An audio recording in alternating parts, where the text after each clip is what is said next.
Welcome to the Daily Wrap-Up, a concise show dedicated to bringing you the most relevant independent news as we see it from the last 24 hours. Saturday, February 3rd, 2024. Thank you for joining me today.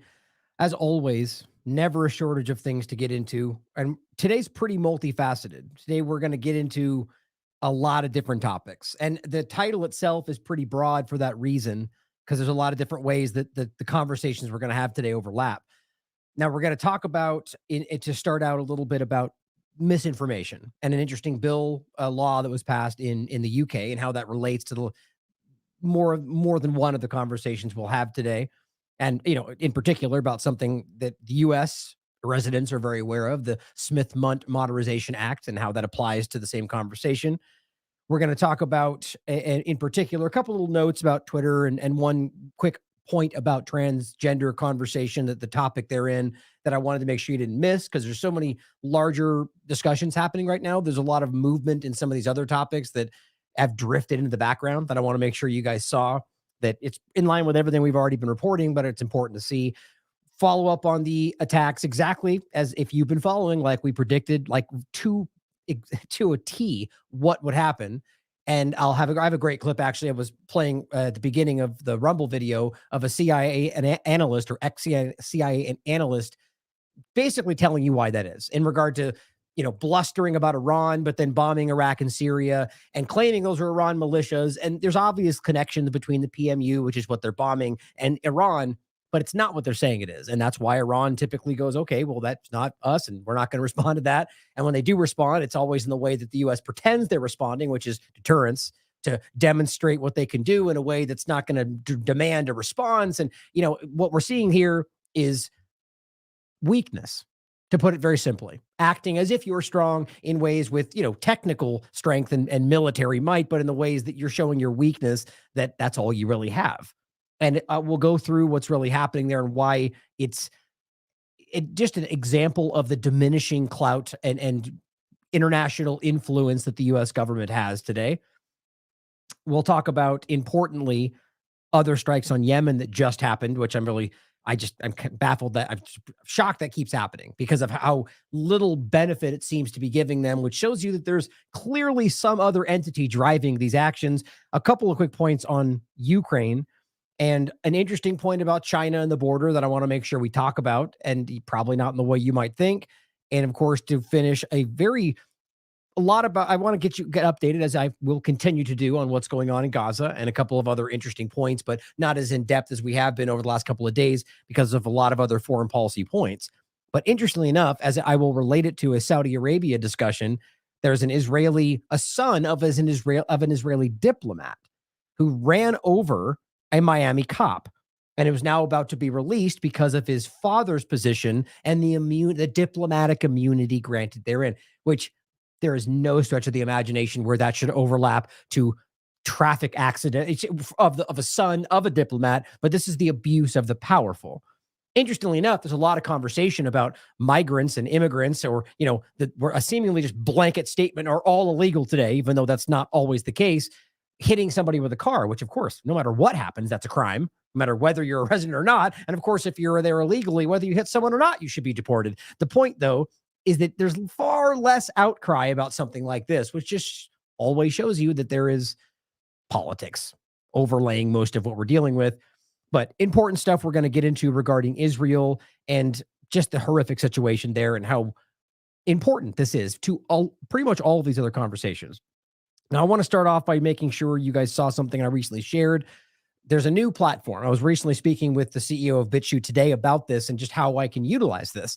And I really do believe in what they're doing and the effort they've taken. And it's sort of the same way that I talk about Sovereign. As I understand it, they're working on their live streaming, but it's that they've taken a lot of negative hits for doing what I would see as doing this the right way. Not bowing to pressure of censorship. I mean, not in every way. I mean, obviously I'll always have criticisms, but in the way that it went down, it seems like it was just in my opinion, a platform trying to do what the best they can within a broken system. If you understand, that better to be here in a way as opposed to being completely gone. But either way, that they have stood their ground in a lot of different ways, as we all know. I mean, as I actually said this on the show on the phone today, that the one thing that everybody seems to be aware of is that, it's pretty tough there. The comment section is going to be riddled with horrible things. Frankly, part of it, I think, is because people want to make this platform look bad. But either way, it's free speech. So it's amazing that should be, praised. There are, of course, bad opinions, but it's not BitChute's fault that people want to express those opinions, right? Either way, the point is that I do think BitChute's doing some good work in the direction of free speech. And now they have a platform that's essentially a Patreon alternative. And so I wanted to give it a shot. So I'm one of the earlier adopters on this, and it does seem to be pretty solid. And I wanted to give you guys an opportunity to check it out. So if you want to support us, you can do recurring payments and all the same stuff you could do on Patreon. And as you'll appreciate, I said here, it's like Patreon, but this one won't censor you and steal all your money. That's the positive. But here is the platform itself, kind of set up in the same way, different levels you can sign up for. And a community engagement, and apparently it's going to build out overlap with the platform itself. So we'll see. As the new platforms always have glitches here and there. So, we'll see how it goes. But either way, here's one more way if you'd like to support us that you can. Now, I wanted to start today with the recent interview that we put up today that Derek Bros had with Dr. Philippe Grandjean. And it's a really, what I told Derek on the phone, I said, it's so crazy to me that this should be, no matter who covers it, the fact that he's saying this on the record with his standing should be worldwide news because, well, specifically U.S. news, because there's plenty of places that don't even allow fluoride anymore, but that this should be huge news. And I'm going to go over some of them right now. But yet, nonetheless, of course, as always, this gets drifted into the background. So many people that are, fronting as important news representatives don't care about certain things that don't fit certain political paradigms. And that's always what I'm screaming about, which probably to the frustration of people that like what we do, but still fall into the paradigm for some reason. But this is important work. What he's talking about is not, I'm going to let it speak for itself, but he's a very credentialed, and he's the editor of a medical journal. He's a professor, and has worked at Harvard with the WHO and different overlaps, and no longer does, and you'll hear why. But that fluoride is dangerous for you. Now, Derek is on day 3, I believe, of covering the trial. There's been some pretty important stuff that's been said, but he's gonna be coming out with an overview of what's happened so far, like we did on day 1, probably tomorrow, I think, or coming up. But the point is that it's really going to matter the most once this culminates, which is what we really hope is going to happen there. And as I forgot to grab as well, I'll grab this for you in case you'd like to continue to support this, because I get the sneaking suspicion that there's going to be more to this after the fact. Covering the culmination of the fluoride trial, you can support our work here to keep Derek there and covering what's going on. He's gotten some great interviews already, as you can see here. Doctor Who, I believe he's going to be doing some more coming up soon with some of the prominent characters along in this whole topic. But it's just such an important discussion here. And I want you to understand how this could change a lot of things, not just the fact that it could remove a very dangerous neurotoxin from your water, but also that it will cement the reality that they knew it was bad, that not only have they, that they fought to keep, or rather, I've kind of said it backwards, but that they knew it was bad. They've maintained this. And now at this moment are actively, and this is the way I want people to see this, they're fighting to keep what they know is dangerous in your water. It really just continues to blow my mind as much as we know these things. It doesn't shock me, but that it's so on the surface because the draft report has already been leaked. And the NTP, which is the National Toxicology Program, as a government entity, have for years has been saying this report is done. It's been done. You guys are dragging your feet. And it says everything we're saying. It's pretty important. So we'll get in. Next after this, we're going to get into, as I said, the UK as in this together. Ian Davis points out that you live in a dictatorship if you live in the UK, and it's about misinformation. And I think it's because of, it's things like this, that laws like that are being passed. And really actually just cut to the chase, we'll get to the law they're discussing as Off Guardian goes over is about, that you can be, it's illegal to spread misinformation. And we know how that game is played. But the important part is except the corporate media can. And it's not even that's exactly what it says. It's crazy that they just write it out.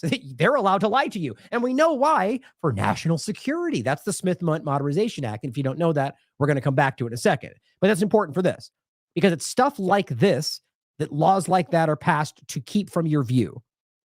So let's get into this clip. The full interview is over 20 minutes, but I think I've got about 7 minutes of stuff that I want to share, just clips from that, and more will be coming. So keep an eye out for all of that. I'm a physician and professor at the University of Southern Denmark and research professor at the University of Rhode Island. And when we merge all the findings, we can see that there is a tendency, the higher the fluoride exposure during fetal life, that is from the mother's exposure, the greater the loss in IQ at school age. And it's like the overall average is that for each milligram of additional fluoride, the child will lose 2 IQ points. I mean, really think about that for a second. And he's and this is over the level, right? So not just in general, but once over this level, which is the accepted level, 1 IQ or 2 IQ points for every milligram. I mean, am I crazy in thinking that is like the wildest thing? Like that is, and this is scientifically, this is his scientific work and his studies and his research, and this is what they're trying to get out through this process. This is known, and that's what the report shows. He's just giving you more specific metrics based on his own work. So think about that, especially when, as Derek rightly points out in this interview, there are not, it's not, and this is what in the actual trial at the moment seems to be being put off because of the pressure by the EPA, which makes no sense to me because it's obviously relevant, that you get it more than just water. The food, your toothpaste, showering, tea, drinks. I mean, it's all over the place. So his point that he responds to in this is that it's not that hard in the way that our world works to be able to get that much over the top. So that's a foregone conclusion. They are lowering the IQ of children more than anybody. And I think we can see that. I think that's just absolutely staggering to me. That is certainly, according to our findings, is associated with a loss in cognitive function, that is in IQ, of the baby and the child as we examined at school age. So in addition to IQ, just your functions in general. Now, and for the podcast, since you can't see the white in between, this was definitely broken down and edited from my side, so you guys can get the clips. So just know that this isn't a full flowing of him talking. It's cut in between, but there's no context missing in the points that are being made. And the full clip, as always, will be down below for you guys to check out. In the first phase of the trial, when you testified back in 2020, there was some discussion about one of your studies that also found similar conclusions about fluoride being a neurotoxin. And if I'm reading this correctly, if I remember this correctly, you stated that you were coerced by a colleague at the Harvard Dental School to sort of sign a statement that sort of downplayed the significance of your study. Could you speak to that incident? To understand fluoride better, we carried out a joint analysis of all of the publications we could find that related to early life exposure to fluoride and brain function in childhood. And that got published in a journal that's put out by the National Institutes of Health. And when that was published, a professor from Harvard University. Just really quickly, I'll pull back just a second. Make sure you hear that. So just, I guess that's a good moment for those that haven't seen the full interview to recognize that he's publishing through the National Institute of Health, right? So this is not some fringe platform or some random person on some blog or however like to frame this. This is a person who is respected, who has clout in this community, who is, before he, in many ways, decided to stand with the truth around this topic that the science backs up, he was working through the National Institutes of Health, through WHO. So just recognize that. National Institutes of Health. And when that was published, a professor from Harvard University came to my office. This is wild. And asked me to sign a statement that my work on fluoride had nothing to do with fluoridation. Think about that. So you're telling me you published something. He didn't contact anybody. This guy just gets wind of this through whatever publication channel, seeing it published, whatever journal he's looking at online. goes to his office personally and asks him to sign a document to state that the obvious isn't the obvious, that this work about fluoride has nothing to do with fluoridation. Are you serious?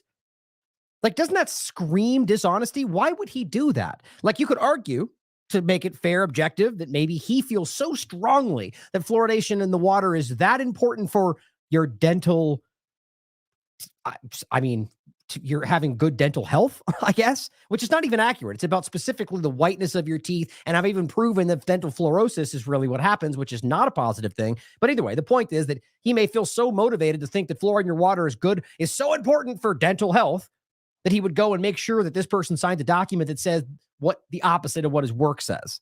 Really, because that's really the point. I mean, that's almost, I would be weirded out by that. Like, who is driving this? Where is the intention coming from? These are all my opinions.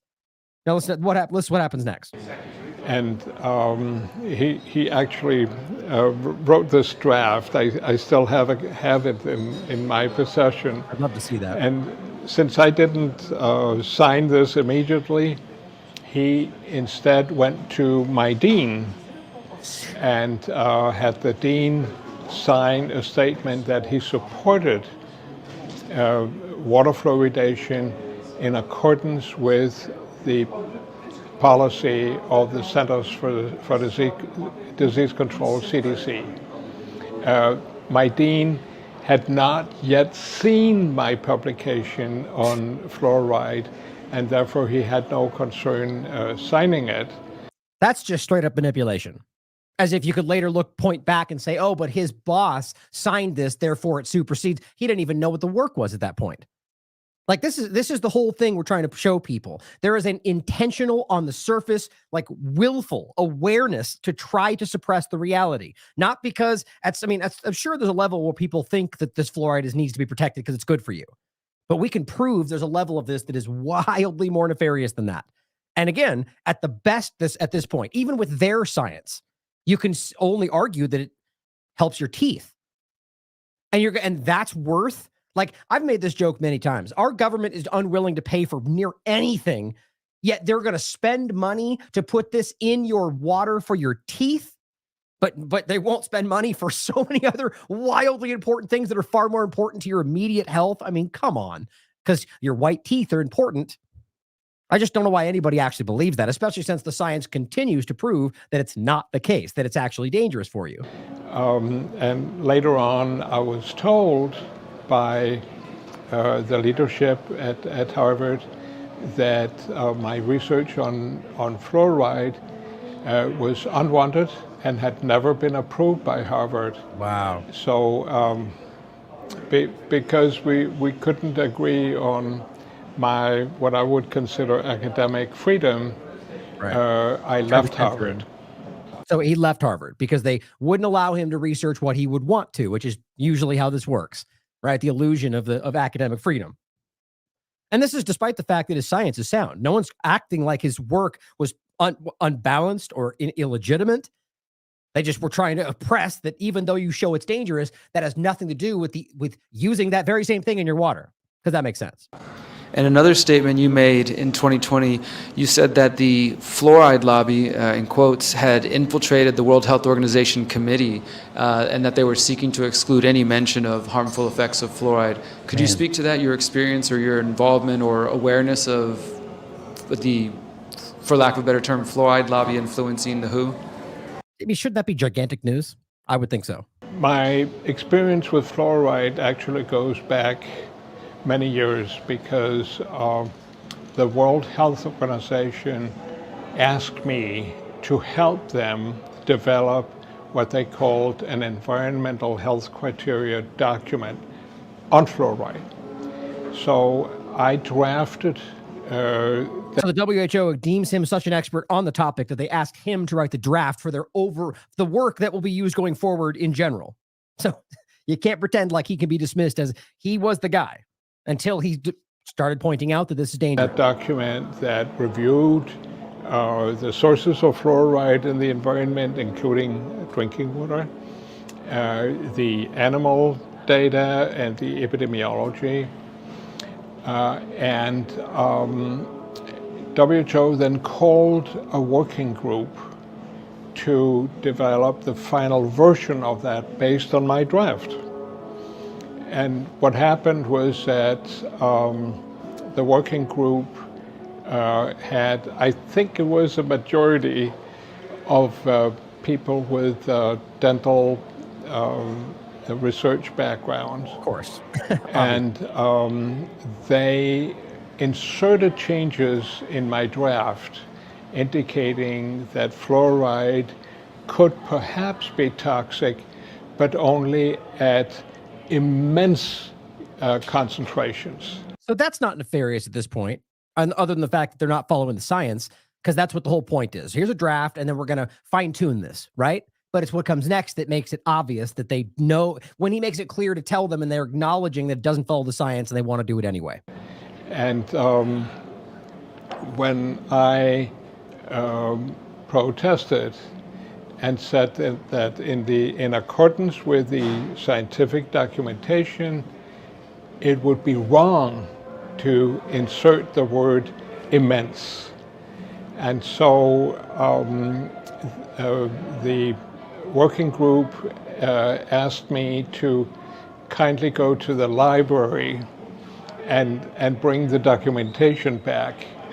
And so I said, under the circumstances, I could not take responsibility for being part of the authorship, so I would rather leave the WHO meeting, which I did. It's the only time I've ever done that. But I was confronted with colleagues from the dental science, and they insisted on changes that I found scientifically inappropriate. And so WHO published the document, and without my name, because I'd asked to have my name stricken. But then they inserted some other colleague's name as the author of the draft, which is, of course, erroneous. Or a lie. I mean, he's just being very polite. Obviously he conducted the draft. If they didn't use a new one. They just put somebody else's name on it. Like, these people are dishonest. That's my opinion, but I think that's pretty clear. But that was what WHO felt was necessary to protect in their order agenda. to protect the interests of water fluoridation. Wow. I think it's important for the public to know that they have to retain a little bit of skepticism. Yes. We're trying to be objective in science. I believe that I am, but sometimes when my findings are counter to other interests, then unfortunately there will be counteraction, so to speak, and that may not be understood by the public, that that there's really something going on here which is beyond science, but has to do with the applications of that particular science. We can't be sure that 100% of what's published as science is necessarily correct.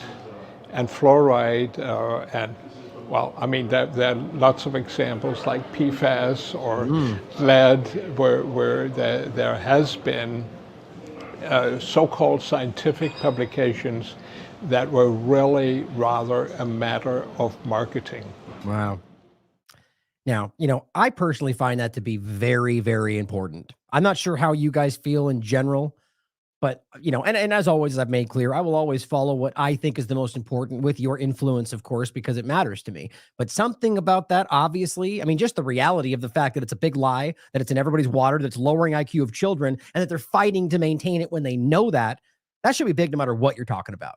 But I get the sense that people are finding this like old, but it won't stop me from covering what I think is important. But I'm still curious. What do you guys think? Do you find this to be an important story? Do you think it's worth the time? I mean, again, to be clear, we're going to cover it either way, but I'd like your thoughts on that. And I think that it's important, my personal opinion, that he continues to cover this. Now, those answers are important and they're powerful, but it's the credit where it's due is because of Derek's excellent questions to pull out this information. So make sure you follow this. And as well, Derek's posting other things on the conscious resistance. Now, as you can see, this through with Derek as a writer for TLAV, this is a TLAV project, but he is posting a lot of extra work over there. And Derek deserves all the credit for everything that's happening here because he put this together. It's important. I mean, I think it's obvious. So let me know what you think. We're going to continue to cover it. Make sure you support that work. And then lastly, I thought this was just, again, I think it's because this is, and also actually on another note, I do personally, and it's hard to tell these days because there's so much censorship anyway, I feel an interesting amount of suppression on this topic in particular. And maybe that's because there's something larger to why this is in your water, or maybe it's just because it's that damning to be able to discover how long they've maintained this lie. But either way, there's this, you see this kind of stuff, and this is perfect to segue into the next point, which is why I put it there. He says, this is so dumb. Another lawsuit, weirdly popping up at the same time, seeks damages from the city of Buffalo for the lack of fluoride in their water. Everything in my body tells me that that is exactly what you think it is. And, you know, based on the way some of these court systems work, it may actually go, like, I look at it like the ICJ and the way it went down recently with a couple of different discussions. I don't believe that they're ultimately honest, but for whatever reason, I think it worked out the way that the facts should show. Right, that they like this is like Israel trying to throw a lawsuit, accusation of genocide at Iran in response because they're just trying to deflect.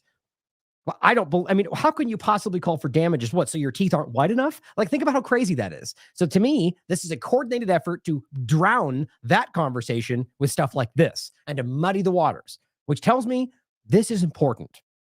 I believe that strongly. So on that point, this is kind of the stuff we get. And this is why I think stuff like this is happening, whether from local Buffalo News or from Associated Press, BBC, Fox and CNN, and everything else.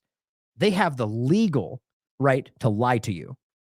Now, right, just because I've said many times, and a big shout out to Brian from High Impact Flicks, who I greatly respect. We haven't talked in a while. I should have him back on. He and I are very similar on this specific topic, but a lot of different things when it comes to constitutional rights and anarchism and so on. But that just because something's legal does not make it right or even, constitutional. But just because something is a law, even then, doesn't even make it legal. Like, there's all these different the way that we've been broken so many ways. My point is that it always comes back to the Constitution. The reason Brian jumped to my mind, he was recently on I did a show that I thought was interesting, and the back and forth was really exposed the truth of Brian's stance, in my opinion, based on a lot of different things. But, you guys, his work in the past. Yeah, he has a new channel, I think, called Here's the Deal. One of the videos I just saw of him doing a kind of police accountability had like 3.5 million views. So still getting some good reach on that stuff. So make sure you check it out. But my point is that just because it's a law, just because the Congress gets together and actively, willfully disregards that a law is constitutional that they're passing, which means they're no longer even, that's the point where it's, if it, what's the actual exact phrasing? Basically, alter or the line of alter or abolish it. I'm blanking on the first part of it, which is if it is, if it's not in the interest of, damn it, how does that go again? I could look it up. The point is that if the government is not acting in the way that we all know that it's supposed to, in the interest of the American people, if those interests are going the other direction, it is the right of Americans to alter or abolish it. That is a right. And everything stems from the reality of the Constitution and how that applies to, Supreme Court in general. Its ultimate, or courts in general, its ultimate point is to uphold the Constitution. But mostly we can see today that it doesn't. So in stuff like this, when you have a law, both in the UK and the United States, that argues that you're allowed to lie because of some opaque national security interest, it just means they can do whatever they want. And as D. Ian Davis writes in this together, if you live in the UK, you live in a dictatorship. Many have been trying to warn everyone, but no one seems too bothered. You now can be imprisoned, which does seem to be a lot more than what we're dealing with at the moment in this country, to a degree, I guess, but it depends on the public statement versus what happens and so on. But for questioning state narratives, you can be imprisoned. He says, democracy? Don't make me laugh. Well, here's the article. The Guardian does a great job, or Off Guardian definitely does an amazing job. UK's Online Safety Act, which we've talked about a lot, officially grants mainstream media permission to publish lies. Now, this is a bit different than the Smith-Mundt Modernization Act, which is sort of the way our government operates. selling you on the Patriot Act, which is the most unpatriotic thing in the world, or the War Powers Act, which gives them all the, like all these different things are, they frame it, as Ron Paul famously talks about, in a way that seems to be solving the problem when all they do is enshrine the problem in law. So there you go. Just because it's something that becomes legal because they're corrupt, but it's not constitutional and it violates what Americans like. Point is, bottom line, we don't want that. We don't want you to be able to lie to us, but instead you just make it law. So therefore, problem solved, right? Not at all. You can see the breakdown, and this is section 179 in the UK. It is illegal to publish false information with the intent to cause harm, which is totally on them. They can decide anywhere they want that your intent was X, Y, and Z. But the point is, the other part of it on section 180 very clearly exempts mainstream media. If you're a recognized news publisher, which in the United States, at the very least, that's not supposed to be something that they can decide. You are the news or a media personality or a journalist if you decide to be. They don't get to dictate who is not by some kind of agreed, inner circle. Either way, they decide recognize. So obviously that means the apparatus of propaganda, or if you hold a license and so on. But the bottom line is that you're exempt. You're allowed to lie. And it's right on the surface of all of this. And they even make a point about that in general. Like they say, you think even the corrupt and bloated criminal class that rules over us would never dare to be that blatant? I wonder what it is exactly, whether they think they just don't care anymore, or that it's about trying to, push the next step. Like we're dragging our feet. And so instead they just kind of push you off the cliff, right? But so if you want to read more on this, I've written about this more than once back when I was writing articles more often. Still plan to. By the way, on that note, in general, I have all these, like with everything else, like my Freedom Cell group that I signed up with and have barely even touched because there's so many things going on. I've got a lot of things that I want to do. I wish I had 3 of me. But in regard to the Substack, I plan on writing articles. I plan on getting back on track with a lot of different things like our weekly updates and so on. But, I wasn't prepared for Scott to leave, so I didn't really plan to be able to take on all of the other stuff that would go along with that. But I will either with my own time frame, I will make sure I get back to that, or maybe bring on somebody new. So if anybody out there is interested in that, reach out to me. But I just wanted you to know who are already subscribed to Substack. It's not going to diminish. I think we're going to be doing more work than we used to, but it's going to take me a minute to kind of fold this into the time frame. And I say that because I've mentioned writing articles, and that's one thing I really want to do is write some new stuff, both for this one and the Substack. But here's one I wrote in 2017. A New American Empire. Google's new propaganda program changes everything. Now, this is not exactly about Smith-Mundt. It overlaps with that. This was about how the Smith-Mundt Modernization Act and the many different acts and bills and manipulations, and then along with Google's new propaganda program, sort of like blew this up in a larger topic. But this is one you should read about. Here's what I wrote specifically about it. 2018. The Smith-Mundt Modernization Act and the mainstream media, the legalized deception of the American people. And here's what's funny. This goes back to 2018. And what I used to do back a long time ago was I sort of wrote a mini article with the show and then changed the title. It was way too much work. And so I ended up don't do it anymore. Here was the title of that show. Patriots labeled terrorists, just to show you how interesting it is, how it relates to where we are today. Government propaganda, Netanyahu indictments, and Israel's resource war. What was it? I think it really ... That's too bad. I guess I can't read the rest of the title. But the point is just that, there's a lot. We've been talking about this stuff a long time that are coming to pass today. Here's one written by Whitney Webb in 2018. Lifting the U.S. propaganda ban gives new meaning to old song. Now, the whole point is the Smith-Mundt Act was about making propaganda toward you as an American illegal.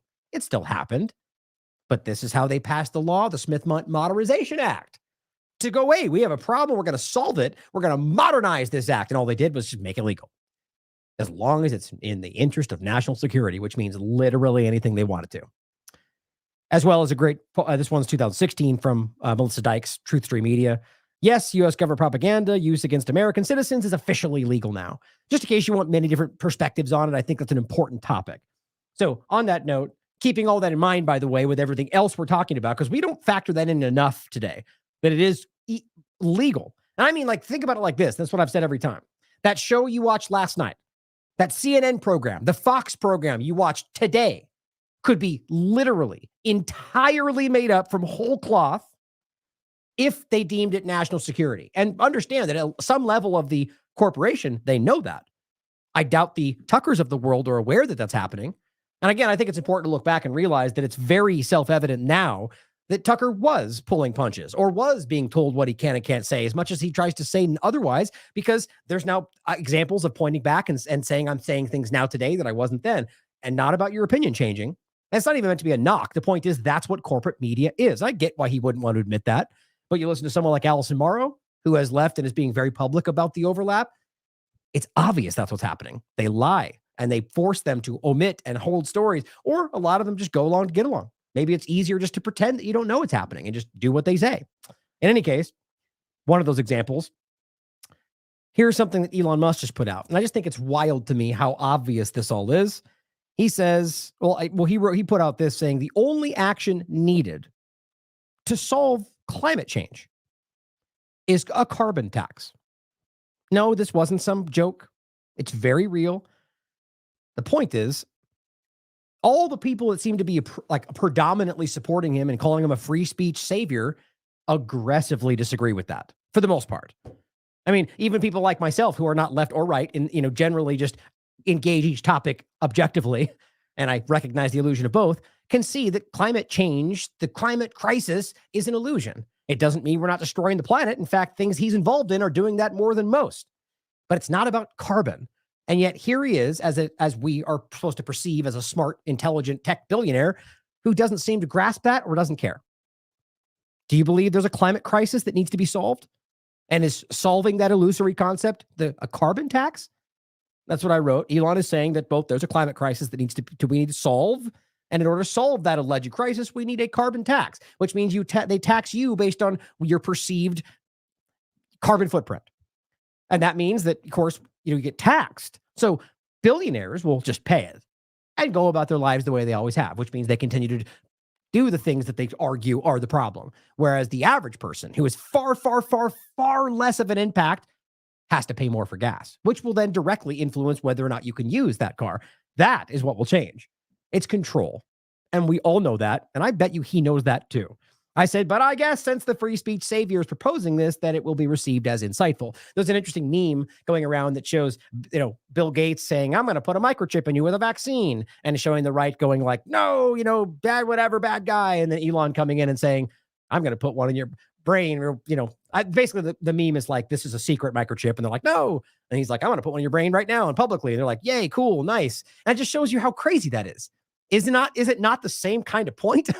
It just comes down to how they frame it, right? Here's your oppression and a nice shiny Republican side. Oh, that looks great. Or left. It's how this works. And as Doom points out, weird that he won't mention black carbon. I wasn't even aware of this, actually. Doom writes, scientifically, black carbon, or this is a post, obviously. And I don't think carbon is the problem, but this is how they're framing it, which is interesting, as him coming up and arguing for a carbon tax. Scientifically, black carbon is composed of several different forms of pure carbon and heavily contributes to air pollution. This remains one of the largest environmental concerns with rocket launches. Gee, who's doing a lot of rocket launches? As rocket launches are subject to creating extensive amounts of black carbon, which pollute the earth. It's just so exactly what you would expect, isn't it? Now, one other quick point before we get into foreign policy, which is the bulk of today. We've talked a lot about the transgender conversation, right? I mean, for a while. And it's important to notice that everything we've said about this it's not even up for debate. These were provable realities, their own scientific was their own groups, like was it WPATH, I think? The leaders, multiple leaders of that group were telling you that they were being haphazard with children right in the beginning. And the agenda, like we're seeing today, just runs roughshod right over the top of it. So here is Ronnie Nicole pointing out that Alberta is going to ban medical transition for children. Yeah, about 3 years too late. But province will give women a choice to compete in women's only division, athletic competitions. Right. So the point is that it's even Canada, for crying out loud, Alberta specifically, rolling this back. Now, why would that be? Weren't we screamed at? This was like the most important thing in the world. That how dare you not believe and just blindly take at face value what they believe they are? So are they now racist? Are they bigots? Or are they just meekly and quietly admitting without saying it that they were wrong and aren't going to own up to all the children they've destroyed for the transhumanist agenda or whatever it was really about? I mean, think about that. And here is, and again, this just briefly, like I'll get into, I think I'm going to go through and do a focus on this at some, I've been saying that, but I think it's going to be needed at some point. A New York Times article. This is from yesterday. As kids, they thought they were trans. They no longer do. I had to use that at least once. I'm probably never going to use that again. The point is, it's absolutely unbelievable that this can be the statement. This is the same outlet that was screaming at you for being a bigot, for not blindly trusting what they were doing. And now you just come along and go, oops, turns out we were wrong, without really even saying that. No acknowledgement. No, I mean, just realize this was being pushed and allowed. And by the way, it's still happening. This problem has not gone away. It's just kind of quietly gone to the background. There are still teachers who like militantly believe this and are pushing this on your children, and the whole drag queen story time and all this stuff. I mean, where'd that all go? Right? It's still happening. For whatever reason, it's not this big, important wedge issue. Probably maybe it's the election time, election season. Who knows? To just recognize that people like Walsh, who are on this early, were right. This is wildly politicized, and they were mutilating your children for the interest of God knows what they were trying to accomplish. I've got opinions. But as Yang writes, New York Times published a long article yesterday, about detransitioners and how they always affirm model, which we were aggressively pushed, has destroyed the bodies and lives of many confused children. Gee, isn't that exactly what those of us trying to be honest about this were screaming years ago? The evidence backed it up then. I just think that's crazy. And I think it's important that we acknowledge how meekly they pass along these shit. It's like saying that North Korea is the biggest threat to our democracy, and then on a dime, we're looking somewhere else. Nothing changed from our side anyway, that now they're more nuclear capable. The point is that with what about Venezuela? I thought Guaido being president was the most important thing ever. Otherwise, we were all going to die. And now we need oil. So get out of here, Guaido. We don't care about you anymore. I mean, should I even say it? I've said a lot lately, but it's kind of all these points. It's one of the many reasons why people seem to be finally seeing through this stuff. Now, I've covered this a lot. I'll just include a couple of them along with the main tag. This one is from May 2023.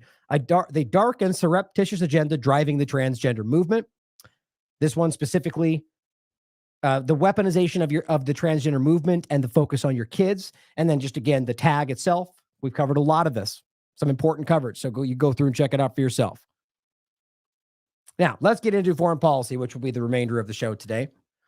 I think it's important to talk about this yet. We've already covered this. And really, honestly, and other than the actual strikes, which are a big deal, it's what we already said would happen. So not much else has really developed here. But I think it's important to understand this. As I wrote on, this is the second, yesterday, retaliatory U.S. strikes hit Syria after Jordan attack, which, by the way, wasn't Jordan. Again, it was the Al-Tanf base in Syria, it just shows you how pathetically the corporate media just goes along with whatever they're told, which is the exact opposite of what they claim their job is, to speak truth to power. Did you even do any due diligence? Like, it's not, this Jordan spoke up. And I think there was somebody else asking, by the way, about, why. The first point is that there are people on the ground that acknowledge it was Al-Tanf. And the other part, and there's more than this, but the predominant parts are that Jordan itself spoke up and said, this is not what happened. It's an Al-Tanf. It's not Jordan. I think that's more than enough to realize that we're being lied to. And I think the reason is that we're not supposed to acknowledge Al-Tanf because of what it's doing. It's an illegal installation on a foreign country that it's not welcome there. They're illegally occupying, as well as the fact that it's provable that they've kept basically a concentration camp there of Syrians, and they've funded, armed, and used it as a kind of a staging ground for terrorism. This has been openly discussed in many ways. Now, the other part of it is, I think it's important that if they're aware that people are beginning to understand the reality of the Fort Geneva Convention as it pertains to occupied territories, the actual international law that they pretend that they're fighting for but never actually care about, is that an occupied territory has the right to armed resistance or rebellion. So if Syria in any sense decides to attack that base, it's a legal action, whether or not they were attacked first. That's not because I want that or because I'm anti-American. It's because it's the law. It's the reality. It's a static fact. I don't want anybody to be hurt. I think that's obvious. But just as I told you, it would play out. I told you this before it happened because I knew, despite the screaming of the partisan media that said they're going to bomb Iran, my inside secret squirrel sources tell me they're going to bomb it tomorrow. It's just every time. And yet people go back and listen to him anyway. What I said, not because I knew it, but because it was logical and I knew it was insane for them to do that. bomb Iran specifically was that they would bomb the PMU, pretend they bombed Iran, and do so both in Iraq and Syria. I said that when they had only bombed Syria. I said, well, they're going to bomb Iraq too. I was talking to somebody about it because that's how they can make it look like there's this broad, sprawling action. And I can promise you the PMU is going to respond, and they're going to act like that's Iran responding, and they're going to keep this game going when it's not. And what's crazy about it is the U.S. knows that. Iran knows that. So it's really about you, as always. It's about manipulating your perception of what's going on. Attacks on the PMU, not Iran, using illegal strikes within Syria. This is what the belligerent U.S. government calls deterrence. Now think about how you would ever see that as deterrence. Because you call it deterrence? Why do you think bombing multiple locations of an entity that's technically not the group you claim you're aiming, but even if it was, why would that be deterrence? Wouldn't they just respond? Yes. Now, what Iran recently did was an actual example of deterrence. That's not good guy, bad guy. It's just the static reality that what they did was designed to not necessitate a response. What they just did is obviously going to draw a response. So calling it deterrence is just propaganda. And as Bread and Circus points out, strange correction from the story. And I've yet to actually be able to piece this together. Now, quite frankly, I haven't done like an immense amount of research to find this, but I looked for a minute and couldn't you tell me what you think. So as he points out, this is a correction from yesterday. Initial rounds of strikes weren't from the U.S. An initial battery of strikes in Syria did not come from the U.S. That's weird, isn't it? So my point is that either means that somebody else started this, maybe Israel, and then they were forced to go forward, or that they just bombed not from within Syria, but somewhere else, and then decided to do the rest from within Syria. It's a strange thing. I just feel like there was something to that. That there might, I think it's because we're seeing the involvement of Israel driving the actions of the United States. All this has to do with Israel, Gaza, what they're doing there, and the U.S. footprint around the Middle East, which is being driven entirely by Israel's agenda. I think that's very obvious. Here's U.S. Central Command from yesterday. At 4 p.m., 2nd of February, they conducted airstrikes in Iraq and Syria against Iran's Islamic Revolutionary Guard, Qud forces, which is what they're saying, and the affiliated groups, which, as far as I can tell, were just the PMU. U.S. military forces. Now, to be clear, of course, there could be Iranian entities there. These are allies, and they do work together. I'm not trying to pretend like that's completely devoid of any overlap, but it's not the Iran-backed proxies that they try to push on you. At least not that I can prove with any facts, other than statements from the Israeli or the United States government without anything else to back it up. And in fact, their own work over the last 20 years more than once has acknowledged that that's not even technically the overlap anymore, that it comes from an old understanding of when they were directly working together, and they just keep saying that. It's just how this continues to work. The U.S. military forces struck more than 85 targets with, think about this, 85 targets in a country that had nothing to do with this, with numerous aircraft to include long-range bombers flown from the United States. Like, how do you think the Syrian government's supposed to respond to this? Or the Iraqi government, who is literally occupied by the group who just bombed them? Which is the whole point about the occupation, international law, and why that's the same thing Israel's doing. It's a crime. The airstrikes employed more than 125 precision munitions, which of course makes lots of money for the war machine, right? The merchants of death. The facilities that were struck included command and control operation centers. Now realize, in this point, if there's no bombs falling, they're, I guess the way to put it, financially starving, right? This has been proven there's been studies on this. This government, not the United States, but the government, operates on the blood of other nations. Now, whether that's by design or not, I think it is. It's just the default reality. This is a military background to all of this, and if they not continuing the war machine, this country basically collapsed. That's what $30 trillion plus of debt, so we know about, will do. But it says the facilities that were struck included command and control operation centers. So we're told intelligence centers, rockets, missiles, and unmanned aerial vehicle storages, logistics. I guess certainly could be true. I just don't know why we would take their narrative at face value. Munition supply chain facilities, militia groups. Now, very well could be all of those things, but are all Iraqi, Syria, PMU installations. Or not, or they're Iranian. My point is simply that what they did was entirely illegal, no matter how you look at this. And I think everybody is starting to make, at least come to terms with this reality. And we've always known this, right? I mean, the conversation about Iraq was had at that time, or it's in particular as it spread out, the mission creep. And as we can see now going forward, none of this stuff ever needs congressional approval. How is that possible? That's one of the easiest ways to show you that this whole thing the wheels have fallen off. They're not even pushing back anymore. That's a big deal. Now, Disclosed TV was the one that just wrote U.S. military begins to bomb Iraq and Syria. I just want to show you the kind of sentiment we're getting from people. Now that you can read the guy's whole engagement, clearly, as he says, conservative right there. Only showing you that because that's the side that this seems to be reacting this way. Level them. Just think about the kind of ignorance it takes to argue, whether facetiously or not, or a joke or not. There is a very clear sentiment, like Lindsey Graham, but nuke them all, assassinate them, like just this belligerent, like might is right kind of mentality. And it's not just childish, it's deadly, right? It's this clumsy, I don't know what I'm doing or talking about kind of irresponsibility that's driving this and level them. So all the citizens there, all the civilians, all the historical monuments, all the culture, like just think about it. And of course he'd probably say, who cares? They're terrorists. That's really how some people think. And that's because of your government. That's nothing else. And I simply said, you're an idiot. It's crazy, crazy. Now, Hawkeye points out, this is footage showing the explosions of the headquarters of the Anbar Operation Command and Headquarters, so we're being told, that was targeted by U.S. raids. And this, what you can just see, just showing you the bombing of the area. And I think what's interesting to point out, this is the unit that also just so happens to be fighting ISIS. Of course it is. Why? Because ISIS is not what you think it is. I pointed this out on January 7th. ISIS claims responsibility for an attack on Iran. Why would that make sense? Aren't we being told that Iran is working and funding all this terrorism? So at one moment, we're told that Iran is the biggest funding of terrorism in the world, and they're telling you that's ISIS and Al-Qaeda. And then that group bombs Iran, and we're supposed to not go, what? At least as we're being told anyway. As I said, how many times exactly do we need to see ISIS attack the enemies of Israel, literally at the peak of hostile rhetoric, before we truly understand what we're seeing? As even Ben Swan has an excellent documentary about the origins of ISIS. But I always recommend James Corbett's 3-part documentary, The Secret History of Al-Qaeda, and the reality of how obvious this is, that this is an organized proxy army.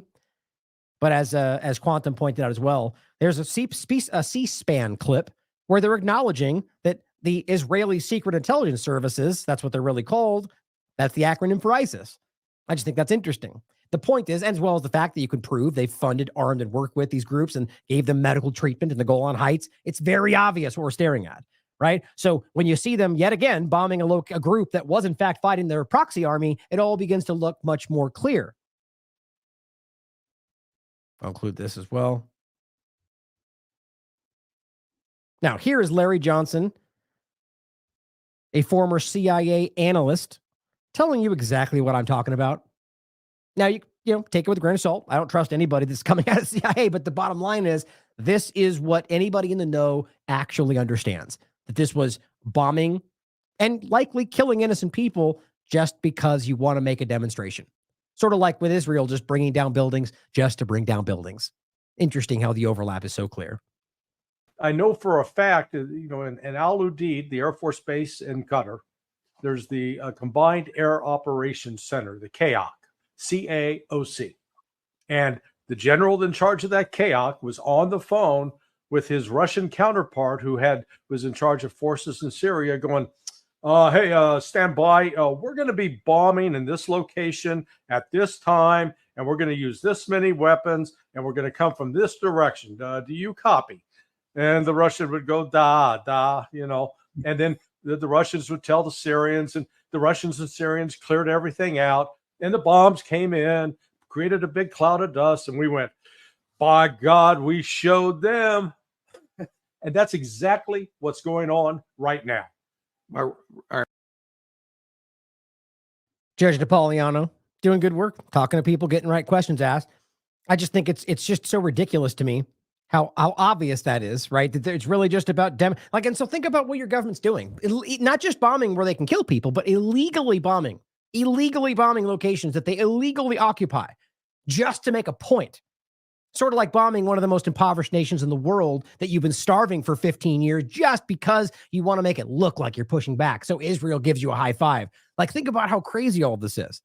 And there's this, that's what they know. They know this, and it's an open secret, and they laugh at you. They laugh at those of you that follow the right and the left of the conversation and parrot these talking points, and they're all doing the same thing behind the scenes. Just like this, for example. Here's Dave DeCamp. Alex Jones loves him a bombing campaign. This is not him, but somebody else saying, we are bombing Iraq and Syria. Alex Jones responds, they attacked us. Did they? This is a controlled response. Is it? This is a rare time that Biden did not take the bait and did the right thing. Okay. Now ask yourself, if this is the guy who sees through it all and recognizes that this is like when you say they attacked us and that this is a controlled response, like, so you're clearly on the side of the government entities in some way or another, not just Trump, right? No one's there now. Who are you? Who's us? What are you talking about? Who attacked us? We're talking about a base. It was legally in Syria, who was bombed by a group that is within those areas that the U.S. has repeatedly bombed unjustifiably because they're pretending they're bombing Iran. And either way, they're there illegally. So it makes it justified whoever within the Syria resistance is attacking them. And then you think it's justified while pointing at Iran with zero evidence to bomb locations that you're illegally occupying? Like, this is basic stuff. So I just want people to realize, and look, my opinion, if you are at the highest levels of the two-party illusion, there's no way you're being honest. It's not possible as far as I'm concerned. Maybe they don't know that. I don't know. But I'll tell you right now, I agree. He sure loves himself a bombing campaign if it's for the right reasons. Just think about what that shows you. Now, Tiberius points out over the past 20 years, the United States government and its allied air forces have dropped more than 337,000 bombs and missiles on other countries, so we know about. That is an average of 46 attacks a day. Now, I've seen much higher numbers than that, but let's just take this at face value, because I quite frankly think it's monumentally higher than that. 46 attacks every single day for 20 years.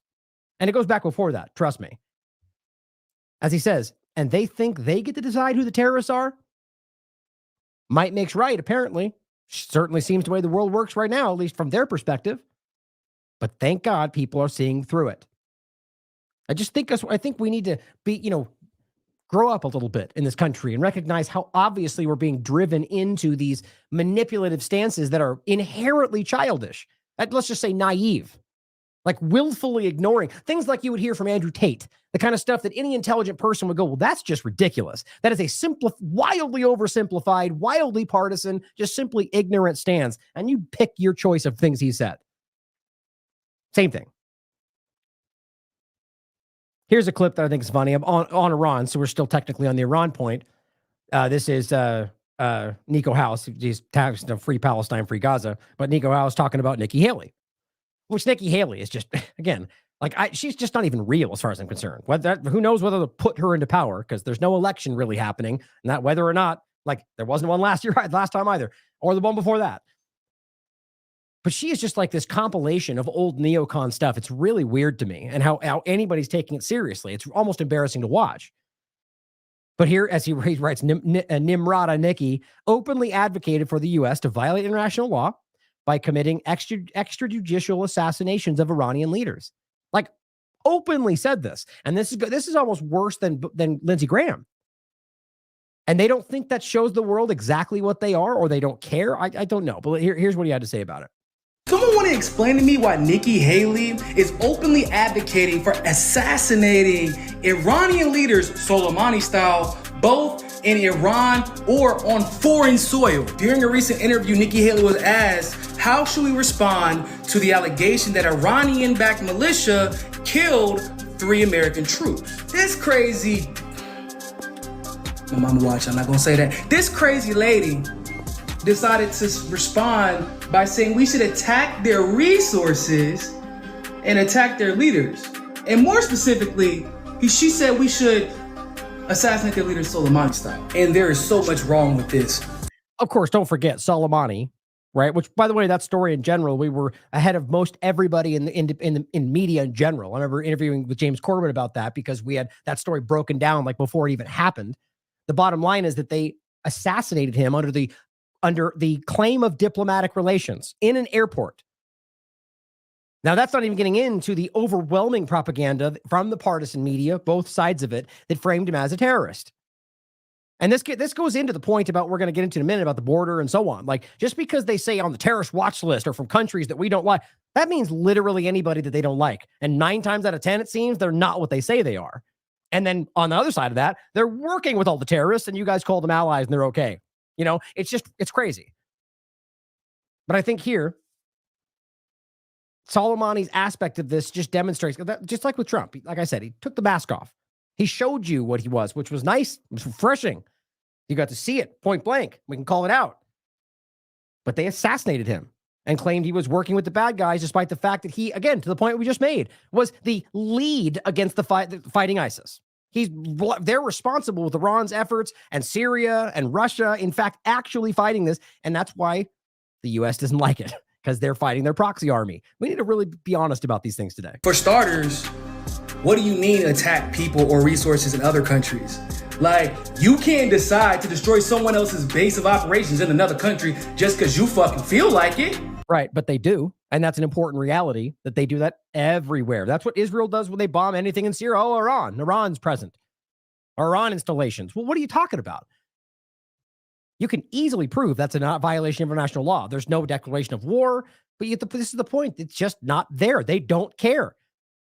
They've lost control of this awareness. We need to see that these people are, that doesn't mean that the others are not, but these people that are acting under the guise of international law and fighting for it and human rights and freedom are the very people that they pretend they're fighting.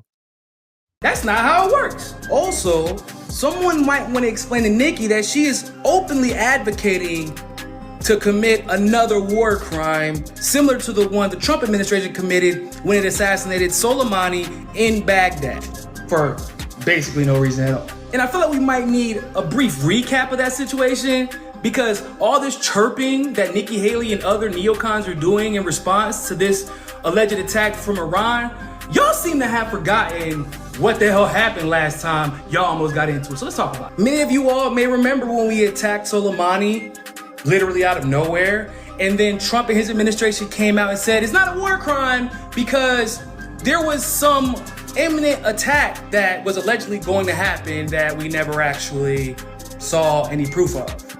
Sound familiar? I mean, it's the same game we're playing right now. Preemptive self-defense. You're defending yourself. It's the same stuff, guys. These are bad people. But Article 51 of the UN's charter says that self-defense is only permitted when the attack has already occurred, is underway, or is actually considered imminent. And I think that most of you all probably agree, Soleimani sitting on a runway about to go meet 2 world leaders isn't exactly the definition of what we would call an imminent threat, nor is there any proof that has been provided that he was actually about to initiate some type of attack on American soil.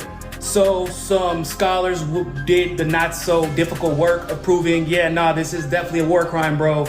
But what's more important is what happened after. Y'all see? And by the way, it's so frustrating to me that this is from, looks like Amnesty International, Agnes Calderon, I believe that's what, I think, but either way, it's human rights group, that they can have these kind of the work, right? They come out with a scathing research document that shows that we can prove, like with Israel right now, here's our work that proves they're bombing civilians. They know they're bombing civilians, and nothing, not a peep. No, the governments don't care. But of course, if they came out and proved in the same way that Palestinians were doing this, it would be everywhere. And we all know this. It's just really highlighting that double standard. What's more important is what happened after. Y'all see how Nikki Haley and the neocons are like they pumping up their chests like Magilla Gorilla, right? But I remember how that situation went down after we attacked Soleimani.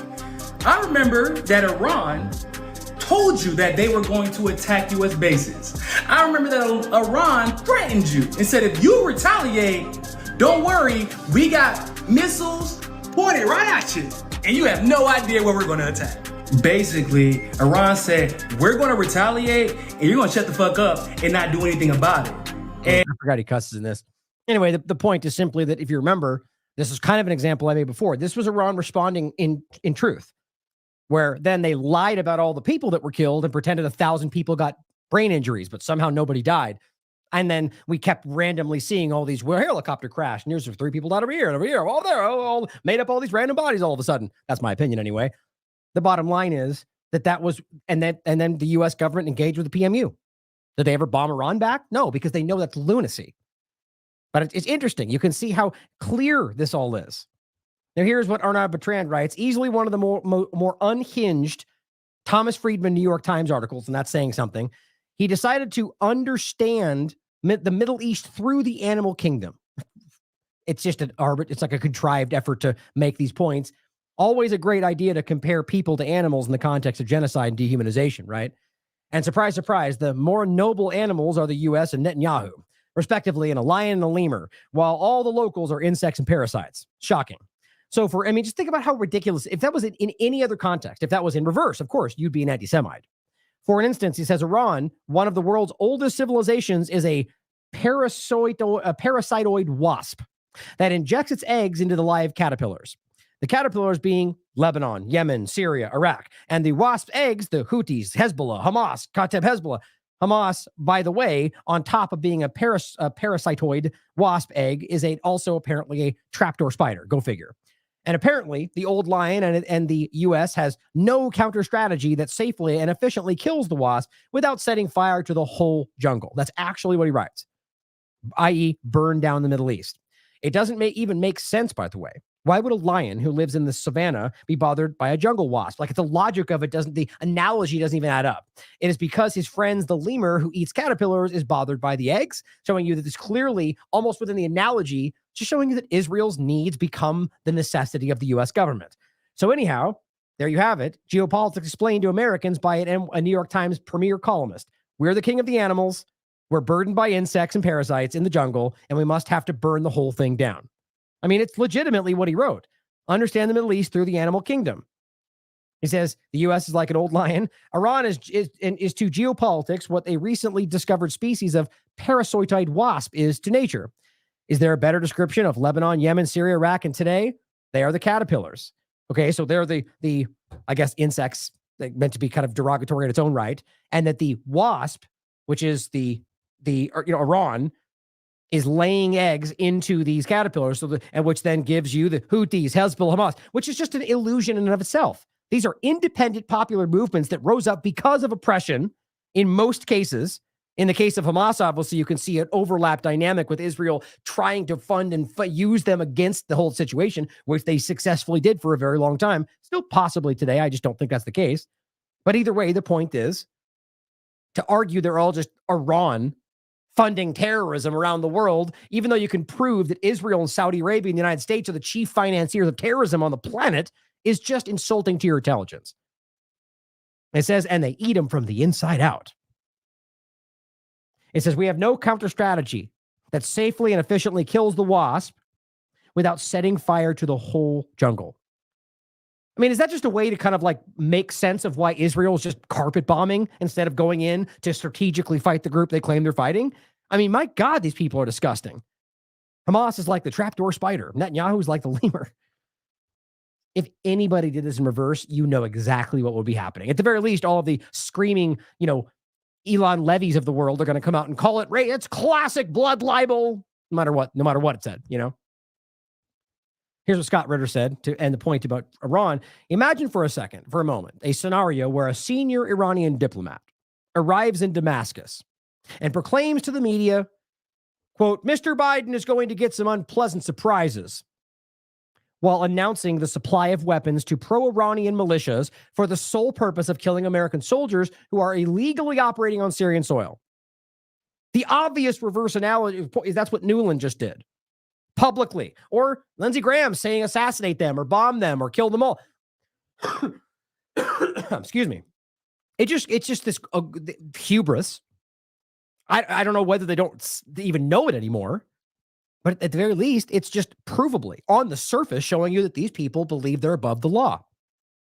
Victoria Newland is an evil hypocrite, he writes, and not too smart. I agree with that. She just made the case that the U.S. is de facto party to the conflict between Russia and Ukraine. I think they've done that countless times already. She also, using U.S. logic, by the way, made a de facto case regarding the legitimacy of Iran's actions regarding the transfer of weapons to Syria and Iraq. Right?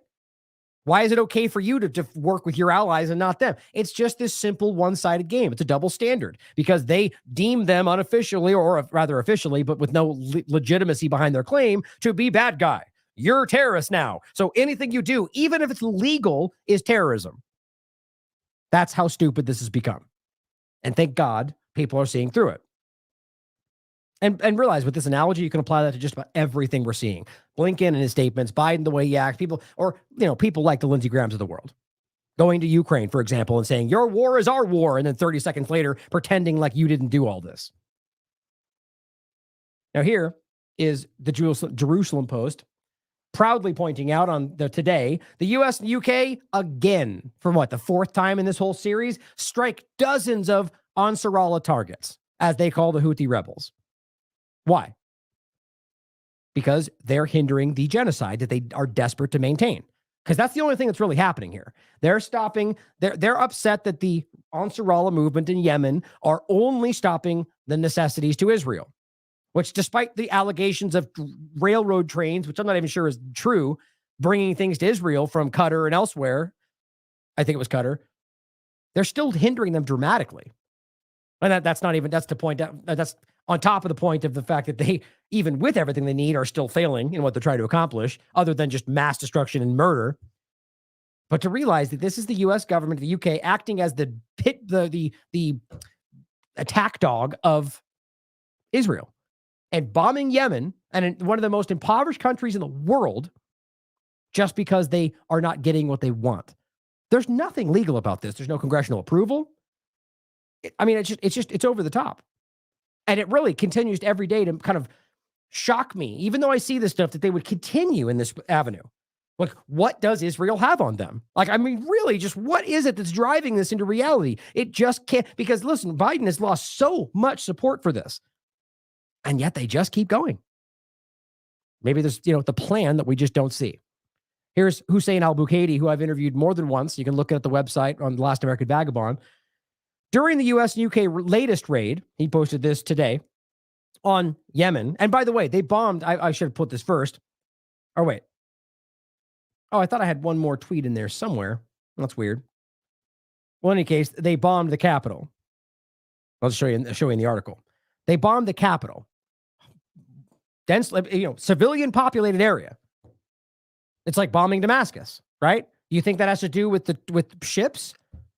I mean, you have to recognize this. Even if you think this is actually about stopping what they're doing, why would you bomb the Capitol?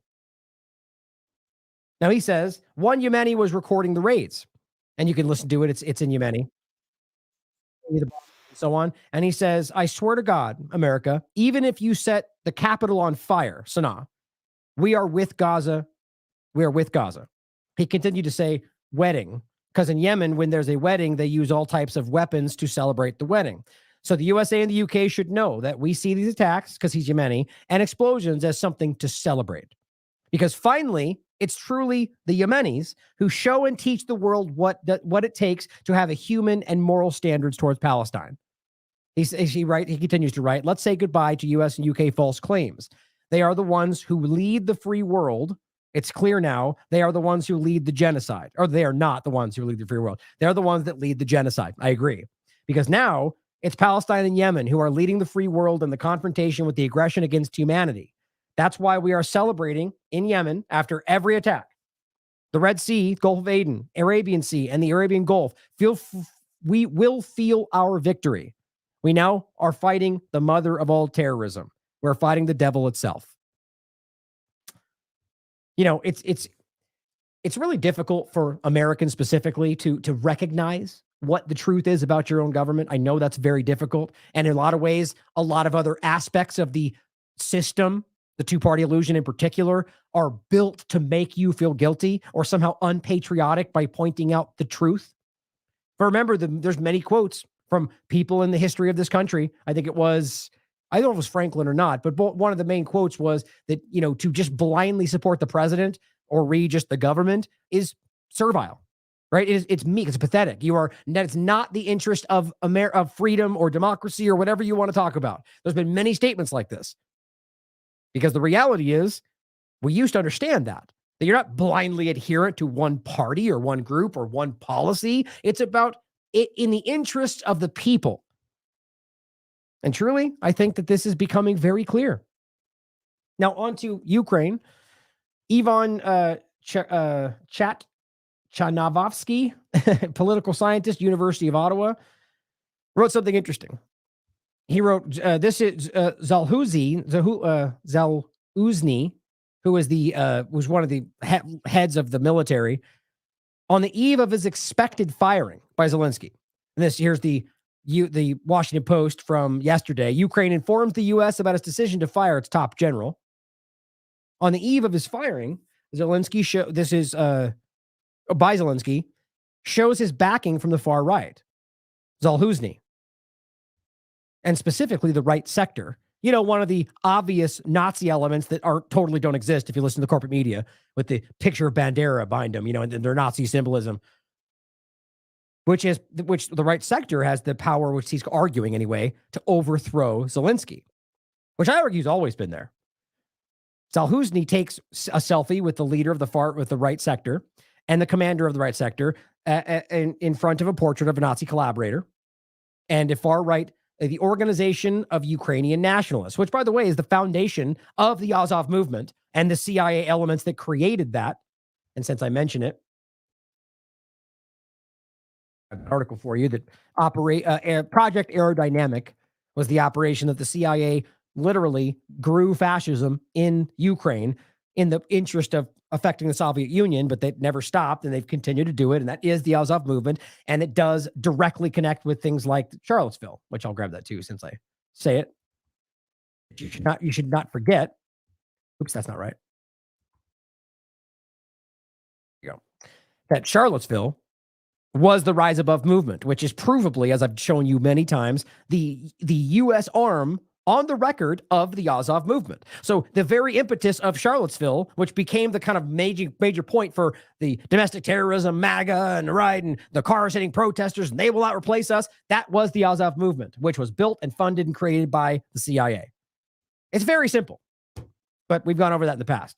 The point here is that arguing anyway, that there might be something different happening, right? That this might be the example of, as we've seen in the past in the Middle East, for example, or at least the argument that Saudi Arabia made at one point, that they've lost control of all this, which is pretty common. In fact, you fund all the worst of the worst in hopes of destabilizing other people, but eventually those people continue, and they've got a lot of work, and they've grown, and they've got weapons, and you can't control things like that, not really. And so here's the Nazi elements that might end up deciding not to let Zelensky do this, but we'll see what happens. The point is that this is what the reports are from today coming out of the Ukrainian media. Zaluzny saga update. The White House reportedly notified, as that's all you're getting in the corporate side of the media in the United States. However, Kiev officially denies the dismissal. Think about that. So there seems to be, I saw this the other day, but this was actually yesterday. I saw it yesterday. I didn't really get into it yet because I thought you have to find out if this is actually going to happen. The picture's real, but now based on this, seems like there's more to this. So it's interesting to see what might happen in Ukraine if suddenly the extremist elements that they grew to use against their enemies decide to remove their puppet that the U.S. put in place. I can promise you the only thing that would happen was Nuland would go back, all of her buddies, because that's who put these people in place, and just make agreements with the new people. That's all that would happen. But my point is that it shows you how irresponsible, how hapless, how unconcerned they are with what happens to the people of these countries to achieve their ends. Now, Judge Napolitano, getting into the, actually, I should have put this. Well, anyway, this relates to specifically, I'll make sure I didn't put this in the wrong spot, actually. I think I did. Oh, no, it's the right one because he's talking about Ukraine down here. The point is that here's RK Jr. saying, I'll come in and I'll stop the Ukraine war right away. I'll just read it first. He's saying, I'll immediately end the war, not prolong it by dragging other countries into it, kind of calling out Trump, where Trump is saying, I'll fund the Ukraine war and I'll get other countries to fund it even more, showing you exactly what we've always been saying. His supporters, before he said that, were telling you that the opposite was the truth because they just read into whatever he says, into what they want to be the case, because that's how that kind of stuff works. But he's not. He said he would publicly support Ukraine, which is always the case. He'll publicly support Israel the same way. But RFK comes in to make it look like he's different and saying, oh, we'll stop the Ukraine war, which Judge Napolitano rightly pointing out the obvious. Well, Bobby, would you also immediately stop funding the genocide in Gaza by Israel? Of course, he will not respond to that. There's no denying the acts committed by Hamas against Israel were horrifying. However, Israel is not defending itself. They are deliberately attempting to wipe out an entire population, race of human beings. Now, even if you disagree about the first part, Hamas and what happened on October 7th, which again, you can't deny that crimes were committed. It's important to see that even people that might hold beliefs that you don't agree with are coming to the reality, because it's impossible to ignore, that they're committing genocide. Everybody, including their supporters, are aware of this, guys. Your current position, he continues, on this matter places you on the wrong side of history. And I think he knows that. Please tell us why you support the continued slaughter of Palestinian civilian population. Please tell us why you support the total destruction of infrastructure in Gaza, schools, hospitals, homes, places of worship. Why do you support sending U.S.-made weapons that are being used to kill innocent people? Why are you complicit in the war crimes you have seen with your own eyes? Of course, he's not going to respond to that. What's interesting, though, is, you could take this point about schools and hospitals and so on and look back in any other context. Even if you think even if there are literal extremists that have taken it over and using human shields, the point is that you go back and you see these things in the game, that the point is they would say that they're lying or that it's not true or it doesn't matter because it's the same game. And except the difference now is that you can prove that they're not, that they're the 972 magazine article and Haaretz's overview, or rather I meant overview work, kind of a broad discussion of all that they've proven and debunked. They know what they're doing. They are deliberately destroying infrastructure, and you can see conventions planning the rollout of these settlements. It's all so very obvious, it's insulting. But I agree. There's too much hiding this. And that's why it's hard to feel that a lot of this, the other things that seem unrelated are being driven by a desperate entity that is losing control of everything. That's my opinion. Now, I'm never going to tell you that's the absolute fact until I can prove that, but I very strongly feel that a lot of the things we're talking about today are being driven by the desperation of the Israeli government. Now, let's talk about, for a second, the border, which I do believe is an overlap to that very point. Arnaud Bertrand writes, it's actually quite astonishing, this statement made by Jake Sullivan. He says, quote, and here's the actual the links are right here for you as well, from the White House Post, saying, we realize that efforts, implied or explicit, to shape or change the People's Republic of China over several decades did not succeed. Which that might not seem, it's obviously not shocking because of how much you hear this. That we're trying to, to spread democracy and freedom and, whatever else. We're trying to, what's the words they use? Talking about like the global South and say, we're going to give them digital IDs because they don't understand how to live their lives properly, whatever they keep doing. The reality of it is that on the surface of that, they're violating international law in every possible time that they, especially with their adversaries, explicitly try to shape or change what they're doing. But to be clear, they all do this. But let's just understand that the U.S. government's one of the only ones that seem to proudly state that because they act like when they do it, it's freedom.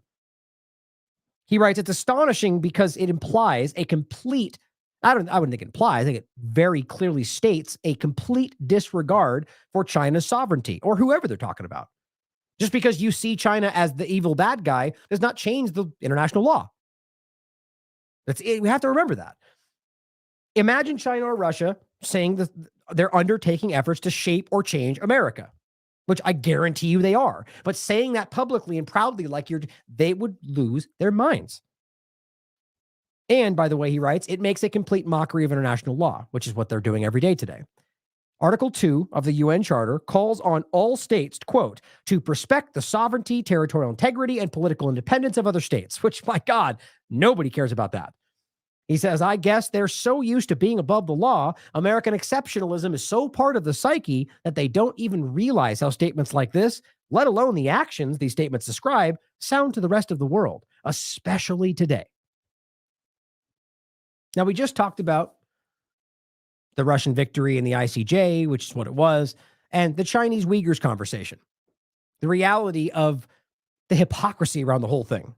Now, just to quickly sum up, the point is that I think obviously you can prove that there's been human rights violations very clearly, and that you can easily prove, based on what we have in front of us, the actual facts, the statements of intent and so on, that you could prove they've never met the metrics of what they claim is genocide. They just scream genocide because only up before October 7th, really October 8th forward, the world was not acutely aware of the specific definition and the metrics that need to be met to use the word genocide, because the U.S. would throw that around like it was nothing. Russia genocide, China genocide, genocide. That's just how it was. There was no investigation. Like, think Matt Miller's talking point about the bombs and every bombing needs to be investigated. Like, that's not how that happened with Ukraine. They would speak up and say it without question, without any due diligence. These people know that. It's embarrassing. So my point is, when you're calling it genocide, not to say there's not obvious human rights violations that you can prove. That's not to say that it's not the case, but you can prove that they have not met those metrics based on what even the U.S. government's laying out as the evidence. But then on top of that, the hypocrisy is self-evident. That if you care about one side of this happening and the pictures of Uyghurs and the blindfolds and completely disregard the far more provable side of this conversation, where even the world court has come out and said that there's merit to this accusation, you're a hypocrite. But the point I'm bringing this up today is the interesting part about how you can see a weird overlap to this conversation and the proof, the provable reality of the U.S. government, Britain, Israel, using radical Muslims, radical Islam, radical anything for that matter, to destabilize, to use as the justification to go in, to manipulate, to steal, whatever they want. So we need to think about whether there's an element of that here. I think it's obvious that there's, well, you could look at it one of two ways. I mean, there's more than just two options, but to make it simple, you could look at it like either this is a real situation where these are actual extremists, because the other point to this is that you could prove, even in the acknowledgement of the U.S. and other entities, that the leadership of this movement as it pertains to, I think, Xinjiang, they were bombings and killings and actions, and openly stated that they were going to bleed China and blah, blah, blah, right? So the same thing, what would the U.S. and Israel do? They're telling you they would do the same thing. That when China does it, of course, bad guy. But the point is, none of them should be doing it, because that's all a crime, no matter who does it. See, that's the different part of the two-party paradigm, right? That's the statement. But that ultimately question whether there's somebody driving that, right? So it could just be that it's an organic situation where there's extremists and that China starts doing something about it, and maybe in ways that are illegal, and the U.S. government goes, aha, perfect. We'll fund them. We'll influence them. We'll side with them, like they do with anybody that's against their adversaries, even if they're the worst of the worst, or usually being the worst of the worst. Or it could be that it wasn't there at all, and that they need to destabilize the very group they told you was the focus of their next 20 years, which was China, right? China can't surpass U.S. preeminence, and we have to make sure we're growing in the tech industry. I mean, everything they seem to put forward is about battling against China's growing economy and the failure of the U.S. entity because of what they're doing. Look right now, they're shooting themselves in every foot because of what Israel's doing. But my point is, I think it's obvious that that's something we shouldn't ignore, that this is being done to China, which still doesn't remove the fact that they were abusing some of these people. But on that note, talking about this overlap, I think this is really interesting. This was an article from Daily Caller, which I'm very suspicious about. Now, this gets into two things, both that point we made there and the overlap of utilizing that, but also three, really, the border itself, but then also the conversation about how this is being used to set you up. I really feel that with this conversation. It's entitled "Not a Friendly Migration." Brett Weinstein, who I think a lot of people are becoming suspicious about, details trip to Darien Gap with Tucker, warns about alleged Chinese camp. This was on the 1st of February.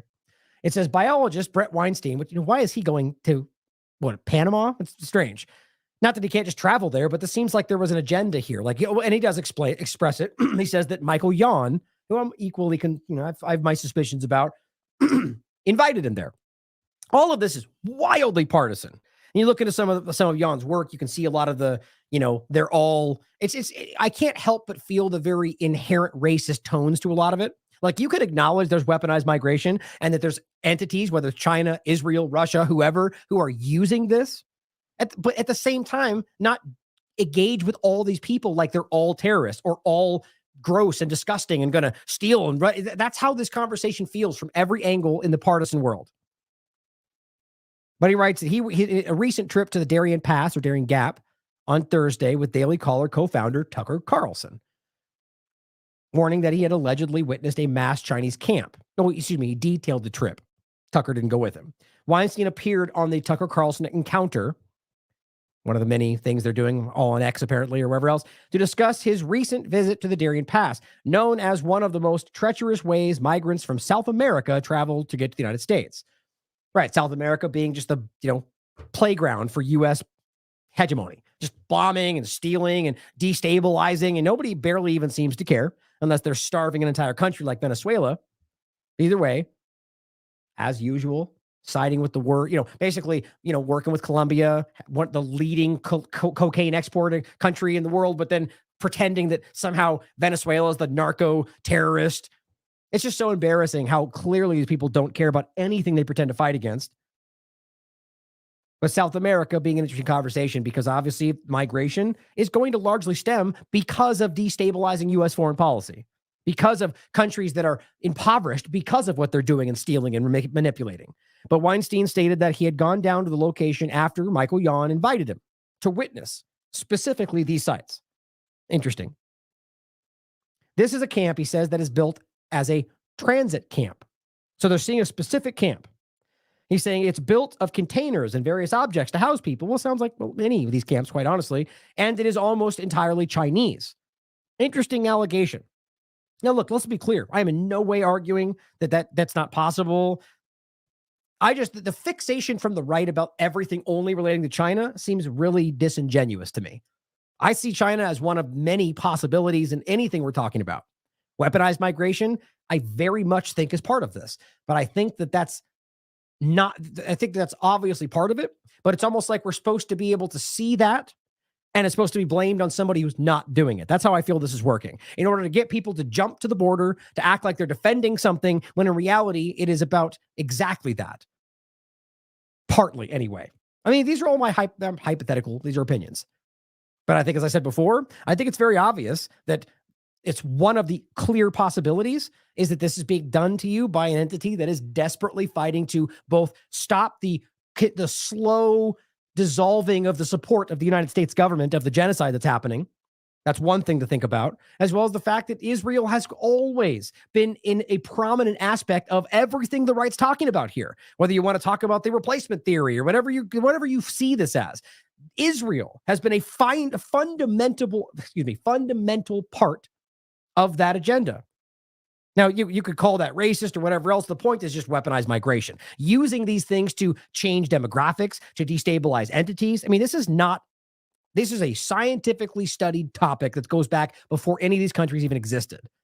It's been done for a very long time. And I think quite obviously, Israel has an interest in doing things like this for many different reasons. Now, that doesn't mean I think that I can prove that that's happening, but I think it's far more likely than I could tell than China doing that. Now, look, the argument seems to be that it's about some long-term plan to destabilize the U.S. for their interest. Now, that would make sense, obviously, but it's kind of broad, right? And it's open. And other than seeing Chinese people in this camp, or all of them they're claiming, which again, I'll show you why I think that's at least not the full picture. Other than that, I don't see any real evidence this is some kind of master Chinese plan, but I'm open to it. Send me the evidence. He says, of course, Tucker jumps in. Chinese? That's a long way from China in his typical way. The Sina Front, the Panamanian border control actually forbid them from going into the camp. So we had to stay outside of it. So I don't see how you feel you got the full picture of what was going on there.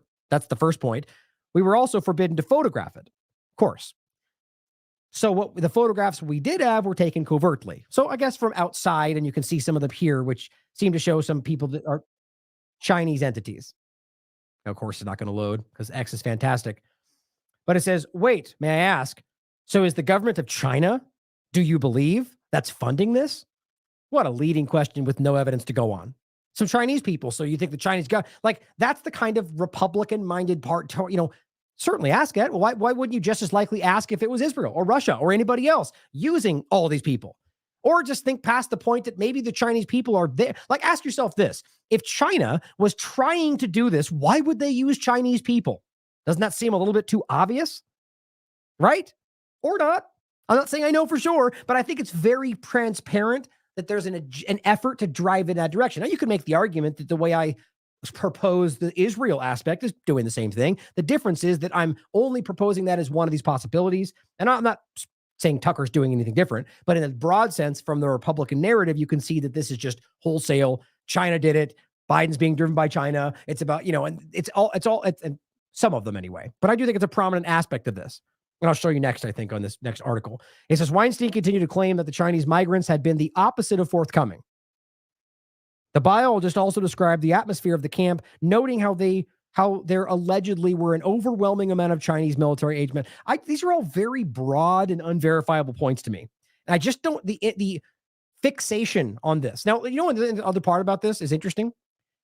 Usually refugees, like you see, like when you see families and children and women, that's what happens after something like Gaza, right? So when you see these people with dragging their belongings, like we saw from Venezuela, for example, in the last one, as much as I tried to push the other narrative as well, that's because these people are running from their lives being destroyed. They're not seeking a better life because America's the best. They're going anywhere to get away from the bombing, likely knowing that the U.S. is part of it, or the destabilization, starvation, that they'll go there to get away from it. Makes sense, doesn't it? Well, they're not going to do it themselves. Well, they're wrong about that. But the point is that in most cases, when you see just general migrate, it's a lot of men.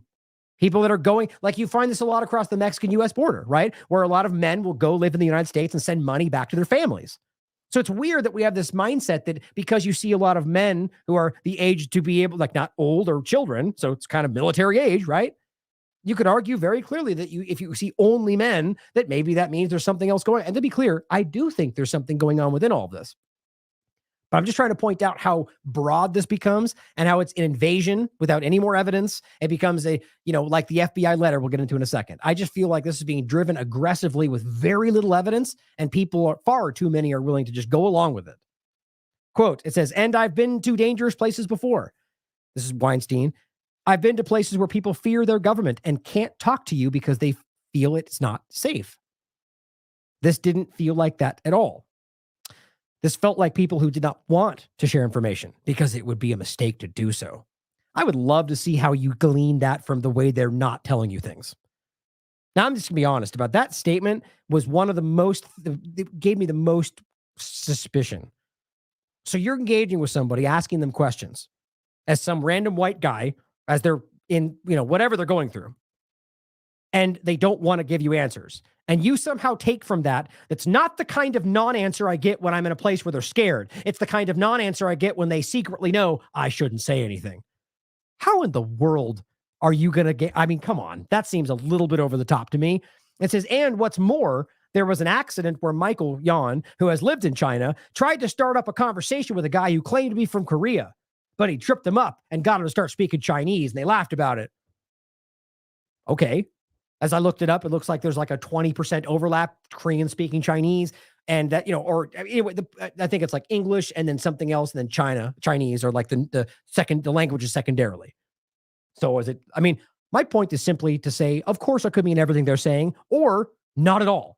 And it's just happily leaning into any point that aligns with what you already want people to think. And people are acting in aggressively dangerous ways right now based on this kind of narrative. And what we'll get into next, that your government, which let's not miss, that Tucker's concern here and Weinstein's concern here seems to be perfectly aligned with what the government wants you to think. Don't miss that.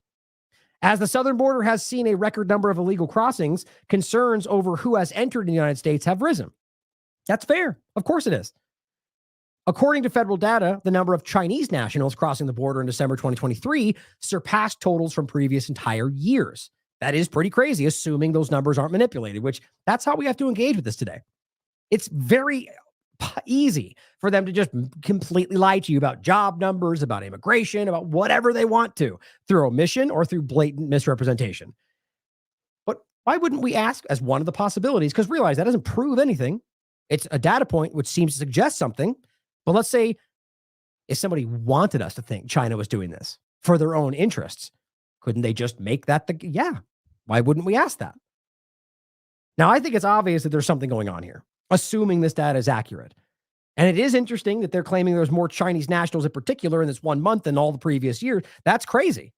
So that does tell me, and that very well could mean that China is doing this I just think it doesn't make much sense they would use Chinese people if it was about Chinese manipulating the United States. That seems pretty ridiculous, but maybe that's the whole point. Maybe that's the way it makes it seem like it's totally not happening. So equally consider that China could be using this kind of effort to destabilize the United States for some larger agenda. It's one of the possibilities. Another possibility is that it's somebody else, or that it's not happening at all. U.S. Customs Border Protection encountered 5,951 Chinese migrants who illegally crossed to the United States through the Mexican border. Additionally, CPB data, the Border Patrol, show that the number of caught illegal migrants on the terrorist watch list hit a new record for the first 2 months. Now, that was the point I wanted to make sure we heard too, is that just because they're on this watch list does not mean much these days. They put entire countries on this list that have nothing to do with terrorism. Of course, the two-party illusion might disagree on both sides, which again tends to tell you something. Here is where this goes. Bread and Circus shared these with me, actually. That was where I got these from. Town Hall. Chilling letter. We've already talked about the letter. Warns of 10/7 style. Seriously. Attack by illegal immigrants inside the United States. We've seen this repeatedly. Spaces chats about how it's only a matter of time until Hamas is on your border. There's zero to make that. There's nothing in it all other than Israeli narratives to make you think that would ever happen. It actually doesn't even make sense at all. There's no logical reason why Hamas would do that outside of the funding of Israel or the United States, seeing as how it's a 30,000 strong entity, so we're told, inside of an open air prison. How exactly is that supposed to happen? On top of that, it doesn't make any logical sense for their interest to go after you other than, well, they hate your freedoms. Are we still actually pretending that makes sense? It says alarming surge in both the number of apprehended illegal immigrants on American terror watch list and the number of known gotaways slipping into the United States. There's been an increase. Again, terror watch list doesn't mean much, but read that these are immigrants who are going through illegally that end up in this country, which, by the way, has been happening for a very long time, but there does seem to be an increase based on what I'm seeing. But I have a very hard time trusting a lot of these numbers, but I'm sure you can tell. Oh, you know what I forgot to say about that too? I was just seeing the chat. Quickly going back to this point, or rather, technically we're still on the point, but I started with the Uyghur conversation. I briefly said it, but to make it more clear, let's not forget that there's weird overlaps with Israel and the Uyghurs.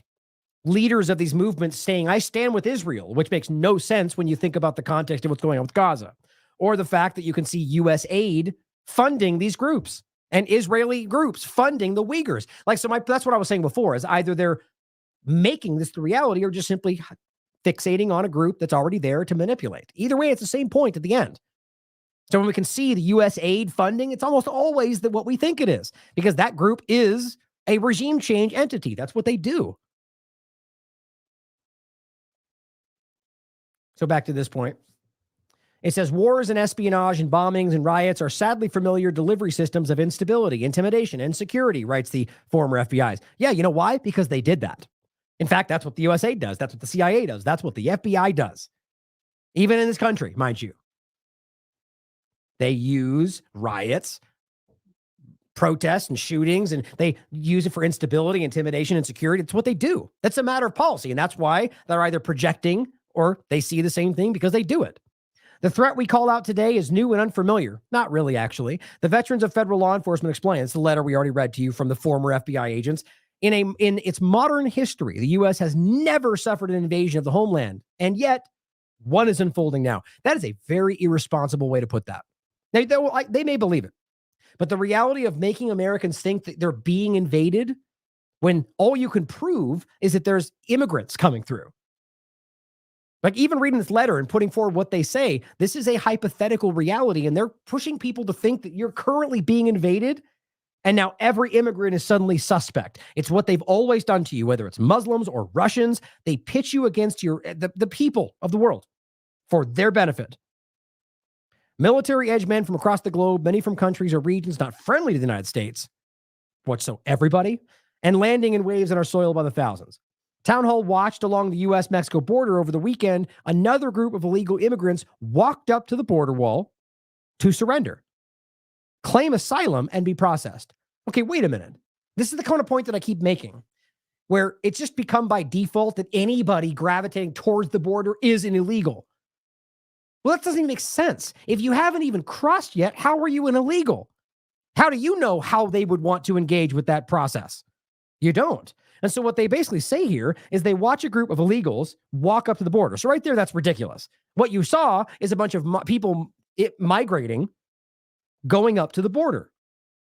And you claim they surrender. So all they did is go up to the people and say, okay, I'm here. Doesn't that by default mean that they weren't crossing illegally? Seeing as how they walked right up to the border? I mean, think about how ridiculous that is. But this is partisan media. That's how this works.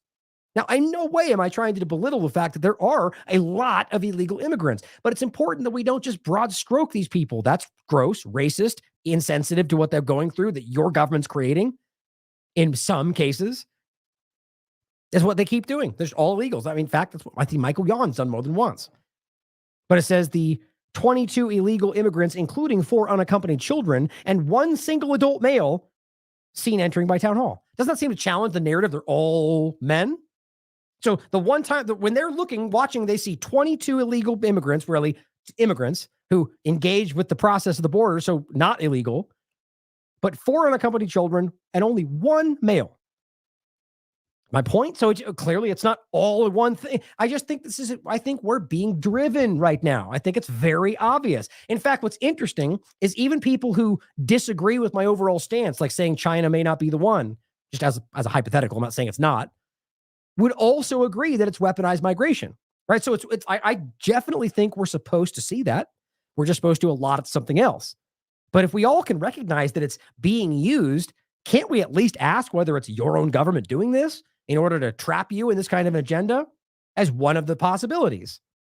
We really should, guys. We really should, because I very much believe that stuff like I don't think I have it up actually. Like January 6th are always used against you, right? You're being set up just like this, which is the most provable thing I've ever seen. And yet the entire system combines itself together to pretend like it didn't happen the way we know that it did, with Azov member movements screaming things in Russian. Here's his picture. That's Sergei Dubinin. Or members of Antifa literally on record going, we tricked them, we got it. It's just so obvious. Town hall watched, okay, and then it goes, and will be released into the U.S. with an initial court date up to 6 or 7 years from now. Now, if that's accurate, I don't think it's always 6 or 7 years, but I know it's gotten ridiculous. Now, that is crazy to me. I just don't understand how, like, obviously the points that are made are that this is a political agenda. Of course, with a 2-party paradigm, it becomes the Democrats thinking that the migrants will vote for them. And that's why that's not even the case anymore. Like, it's very clear. You ask them, most of them it's pretty intermittent. So that doesn't make sense. That's an old partisan talking point. So what's the point then? What's the logic of arguing that the Democrats or Biden's administration wants all these people in here to destabilize, to justify the next step? Well, that applies to just your government. It's not about a left or right thing. But nonetheless, if somebody's coming in and they're there's 2 ways to look at it. If somebody's caught like climbing the fence, they should be arrested. That's obvious. Not released back out and but in this case, we have a lot of people who are coming under the guise, or rather the statement, that the administration is offering them asylum. I made this point the other day. Now, that is still arguably illegal because the law states otherwise, but this is the executive branch openly stating they're going to do this. So it really comes down to a partisan disagreement about the political outcome. So the average people back here are being swayed by these narratives. Yes, the Biden administration is doing something I think is dumb by just allowing people to flow through this with no real due diligence, or rather just no process. But at the same time, it's not the broad illegal thing to march to the border to defend either. Not in my opinion. I think the real issue is about drawing you to this situation to justify the destabilization. But that doesn't mean we should ignore the problem. Just don't fall for their traps. Don't fall into the partisan games. It's very easy. A startling number, it says, have been found on the terrorist watch list. Same thing I read before, same point. And again, ask really what that means, right? I mean, there's people on the watch list that are, for crying out loud, there's independent media people on these lists, right? That are just simply saying the wrong things. It says they note that the surge of lone military-aged men is particularly alarming, and this is the FBI letter, in the light of the Hamas terror attack. Now, doesn't that seem ridiculous to you? Why would it be in the light of what does that have to do with anything? You're now going to argue that because an Israeli-funded entity, to be the very thing that they are, did what they're funded to do, whether they knew that was going to happen or not, By the way, acting within a legally protected international law of armed rebellion before they committed crimes. Why would that suddenly drive Hamas or somebody else to attack through this border situation? There's really no logical connection other than just it works for scaring you about terrorism. It says terror leaders intentionally cultivate throngs of young men possessing a certain easily manipulated personality type to carry out atrocities. Yep, there again, telling you what they've been doing. That's them they're talking about, as well as other groups that do similar things. Here, just to give you an example. This is the Free Thought Project wrote this. Matt Agrist, I believe. This is 2018. Parents, and this is a real story. Read this. It'll blow your mind how gross this is and how obvious it is. Parents catch the FBI in a plot to try to manipulate their mentally ill son who lives with them, doesn't drive, has the mental capacity of somebody not as an adult. They try to manipulate him into being a right-wing terrorist. I mean, it's mind-blowing. And they catch him, and they still try to prosecute. It's crazy to me. The point is, that is what they do. So that cultivating young kids, I mean, it's me, that is the proxy armies of the U.S. government. And an imitation of 10-7 and at the behest of a foreign terror group might be considered a distinct possibility. Why? I'd love to hear any logical connection between what happened over there and why you think somebody would be like, I'm just going to do imitate. But here's what's interesting. Isn't that exactly what they're kind of recreating? There's a border problem. You're being warned about it. There's an imminent threat from a terrorist group that's going to break through your insecure border. And we're going, whatever, we don't care. Isn't that exactly what Israel did? Or at least as the narrative goes, that stands out to me. Not as a reality, but as a manufactured discussion. It says such a threat seems like an obvious potential result of the lack of secure border. Yet, quote, this very real concern does not seem to be getting the focus it logically deserves. Remember all the IDF members going, this is coming. They're training. And they go, I'm going to arrest you if you keep bringing it up. Sounds very similar. The director of the FBI has correctly assessed an elevated threat since 10-7. Why? But relatively little discussion has followed highlighting unsecure borders as a significant cause of this increasing dangerous environment. It is a troubling concern that needs illumination, not avoidance. Right? So then all of a sudden, some false flag carries out like we might expect. And you can see, think about how much that would change the conversation right now. Imagine they try to pretend that Hamas did some kind of an event that turned out to be a violent act. Do you know how much that would shift the conversation? You know how much more you would have Western entities deciding to support what Israel's doing? Do you not think that makes sense? That obviously you could see an Israeli interest in trying to create more support for a failing genocide that everybody's calling out? Just as one of the possible overlaps. It says they are not just from terror-linked regions, but from China and Russia as well. Okay. So it's just everybody everywhere. You choose which bad guy you think is most dangerous. They're in there. I'd love to see that. Hostile adversaries of the U.S. with aspirations to devastate national infrastructure. I mean, they're just projecting what they're doing all around the world, which doesn't mean it's not happening in reverse, but do you see any examples of it? What's the last country China, Iran, or Russia occupied, overthrew, destabilized, stole from? The way that the U.S. is doing it everywhere. Now, some abstract behind the scenes, nudge, we think that's what, or, they're funding this group, which we can't prove. I mean, actual on the surface, stomping into a country under the guise of freedom, robbing, stealing, destabilizing, leaving in some cases and calling that saving for however long you want to look back. The chilling threat picture outlined by experts in this letter means the, quote, element of this recent surge are likely no accident or coincidence. Again, a surge based on what?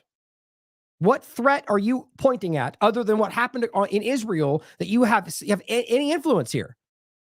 There's narratives they spin, but this doesn't have any basis in reality as far as I can tell. It says, and means the illegal immigrants streaming into the country are a potential operators in what appears to be an accelerated and strategic penetration, a soft invasion, they call it, designed to gain internal access to a country that cannot be invaded militarily in order to inflict catastrophic damage if and when enemies deem it necessary. So all this really creates, let's just say it's real.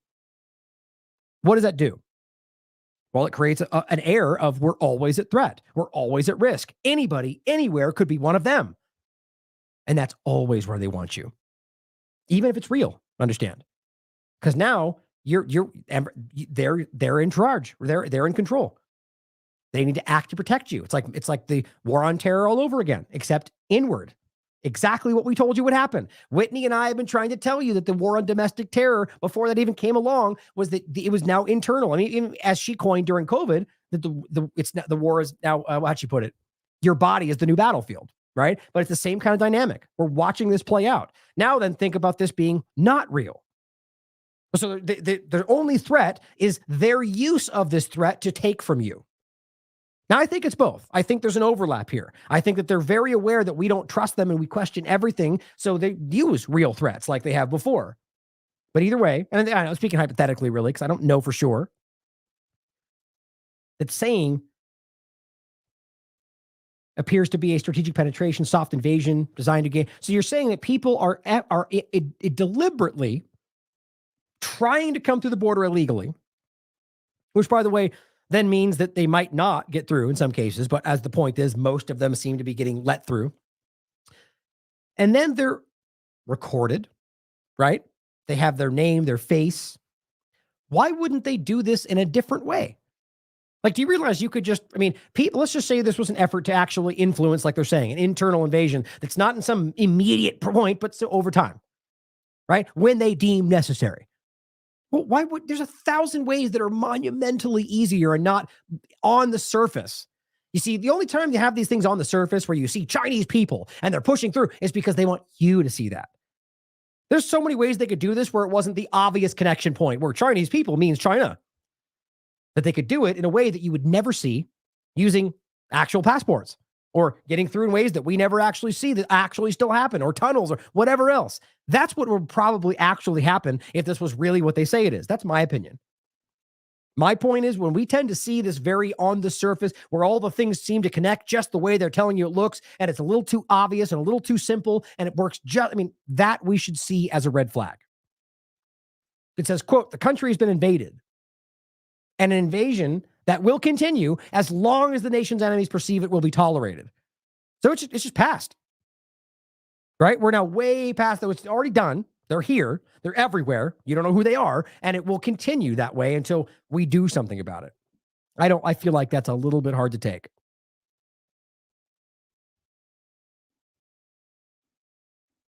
Now, I recently talked about, which is, by the way, a good point to finish on this with. This is the guy that everybody on the right called the Azerbaijani terrorist, right? Isn't that what they still pretend this guy is? He's not. It's easily proven that he wasn't the guy they said he was. But even so, where is that guy? If we're all told this is a terrorist from Azerbaijan, they got his face, his name, and the fact that he was going, "You'll know me, I'm going to come." Did they arrest him? Did they go after these? Did they get him? Well, what happened? Is there a manhunt for the obvious terrorist? No. It just dropped off the media, right? Because that's not who he was. And I think what happened was very clearly, as we showed you in the show, thanks to, I forget who shouted it out, I forget his name off the top of my head, that this was actually a person who worked for Mossad. This was a Jordanian who was arrested in Egypt like a decade ago for recruiting for Mossad. And even on this video, he claimed he was from Palestine, even though later, quietly in another video, he heard him say he was Jordanian. So that's very interesting, isn't it? It seems to be very obviously lined up with what they want you to think is happening. Palestine terrorists coming from Hamas, whatever else. And yet no one said a word about this anymore. Doesn't that seem strange? I think that there's something going on that is you obviously know what I think. And I think this is being done. And yet when we're pointing at only the two parts, it's either Russia or China, we're missing the reality. Just like with Russiagate, it was really Israelgate, and we're not talking about it. So I think we need to be on guard for stuff like this. And by the way, just on a quick last point, I thought this was sort of in the same vein as the carbon tax point. Here's what Elon Musk said 7 hours ago. "As a reminder, I am very much pro increasing legal immigration significantly. I'm not anti-immigration. I'm just against a massive number of unvetted people flooding into America, which any rational person should be." Of course. I mean, the point with that is that if you disagree with that, you have an agenda, I would argue. You would, if you didn't, you would say, well, they should come through legally and be vetted. Of course, that's how immigration works. Nobody would disagree with it. But the first part is interesting to me. I don't know why anybody would want a significant increase in immigration Whether it's justified or not, that's always a destabilizing factor. But my point is, regardless of what Clandestine says, this is what Trump and his supporters have been saying the entire time. I disagree with that. I very much disagree with that. You know as well as I, whether that's what Trump thinks or not, that a huge portion of the right are acting like immigration is the problem. And this is my point. There's a very clear racist tone to this whole thing in some elements. I'm not trying to say the right in general. I don't think that. But there are very obvious elements of this that are being driven by hatred. And they're just all illegals, like a lot of the coverage I was just talking about. So I think it's very interesting that the people that are supporting Elon for those very reasons very much disagree with seemingly these core points. I just think that's interesting. Either way, I do feel like we're being played, in case you didn't catch that part. Now, to talk about Israel, again, in regard to both the latter part of the show, which will be about what's going on in Gaza, but specifically for a moment, Saudi Arabia and diplomatic immunity. I just found this really interesting. This is Lord Bebo pointing out, and I'll play the clip for you. It's about 2.5 minutes from the local discussion about the son of an Israeli diplomat who apparently, as they say, intentionally ran over a Miami cop. Think about that. And think about the conversation of the migrant discussion who just did something in the same vein. That's the talking point, which it should be. That's a crime. But where's this guy in the conversation? Isn't that telling?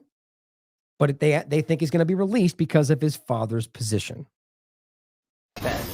A teenager facing a judge accused of running over a police officer. We're learning the suspect is the son of a diplomat, and his attorney says he has immunity. Local 10's Cristian De La Rosa is live in Sunny Isles Beach with the exclusive.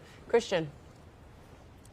These are very serious charges against this young man, but we're learning these charges may end up being dropped because his father works for the Israeli consulate here in Miami. But this supposed immunity is under question tonight. This is 19-year-old Abraham Gill's mugshot. He was arrested after police say he ran over a cop. Sunny Isles Beach police say it happened over the weekend. The police report says an officer was conducting a traffic stop on Collins Avenue near 174th Street. The officer reportedly spotted Gill on a motorcycle weaving in and out of traffic and gave him loud, verbal, lawful commands to stop. The officer claiming not only did Gill ignore him, he says the young man on the motorcycle intentionally ran him over. The policeman survived, but detectives say his leg was incapacitated. Gill was arrested and charged for resisting an officer with violence and aggravated assault on a cop. But when he got to court, they let him go home. Mr. Gill is a diplomat son. He has consular immunity. Turns out Gill is the son of Eli Gill, a consul for administration under the Consulate General for Israel in Miami. His attorney claiming therefore he has something called consular immunity. How is that possible? How in the world can you pretend like he can just get away with something he does, a crime, because of his father's job? It doesn't really, I don't understand how diplomatic immunity works anyway. I mean, I understand it. I don't understand why it makes sense. It's crazy to me because it's abused all over the place. I mean, the point I've made many times over the years is the Omicron discussion. Because if you remember, that showed up in Botswana after 4 diplomats with diplomatic immunity came through, which means they can carry whatever they want without being checked. And then all of a sudden, Omicron blows up in Botswana and they pretend it starts in South Africa. So they skip right over where it actually started, but you can prove, I've done it many times, Botswana's government posted about it. It's abused just like that. This is a little different though. From criminal jurisdictions. Immunity that's given to diplomats and their families when they're stationed here in the United States. But this immunity privilege may not apply to all categories of diplomatic workers and their families. Or all crimes for that matter. Like the idea that you could pretend that they're just like immune from prosecution, it's ridiculous. It does not make sense. I guess what the argument is supposed to be that they're going to be held accountable in their own country, which doesn't happen. Says legal analyst David Weinstein. Diplomatic immunity is not given to people who are called consular officials. And those are people who are not the head diplomatic agent of a foreign country here in the United States. So there is a distinction. Wow.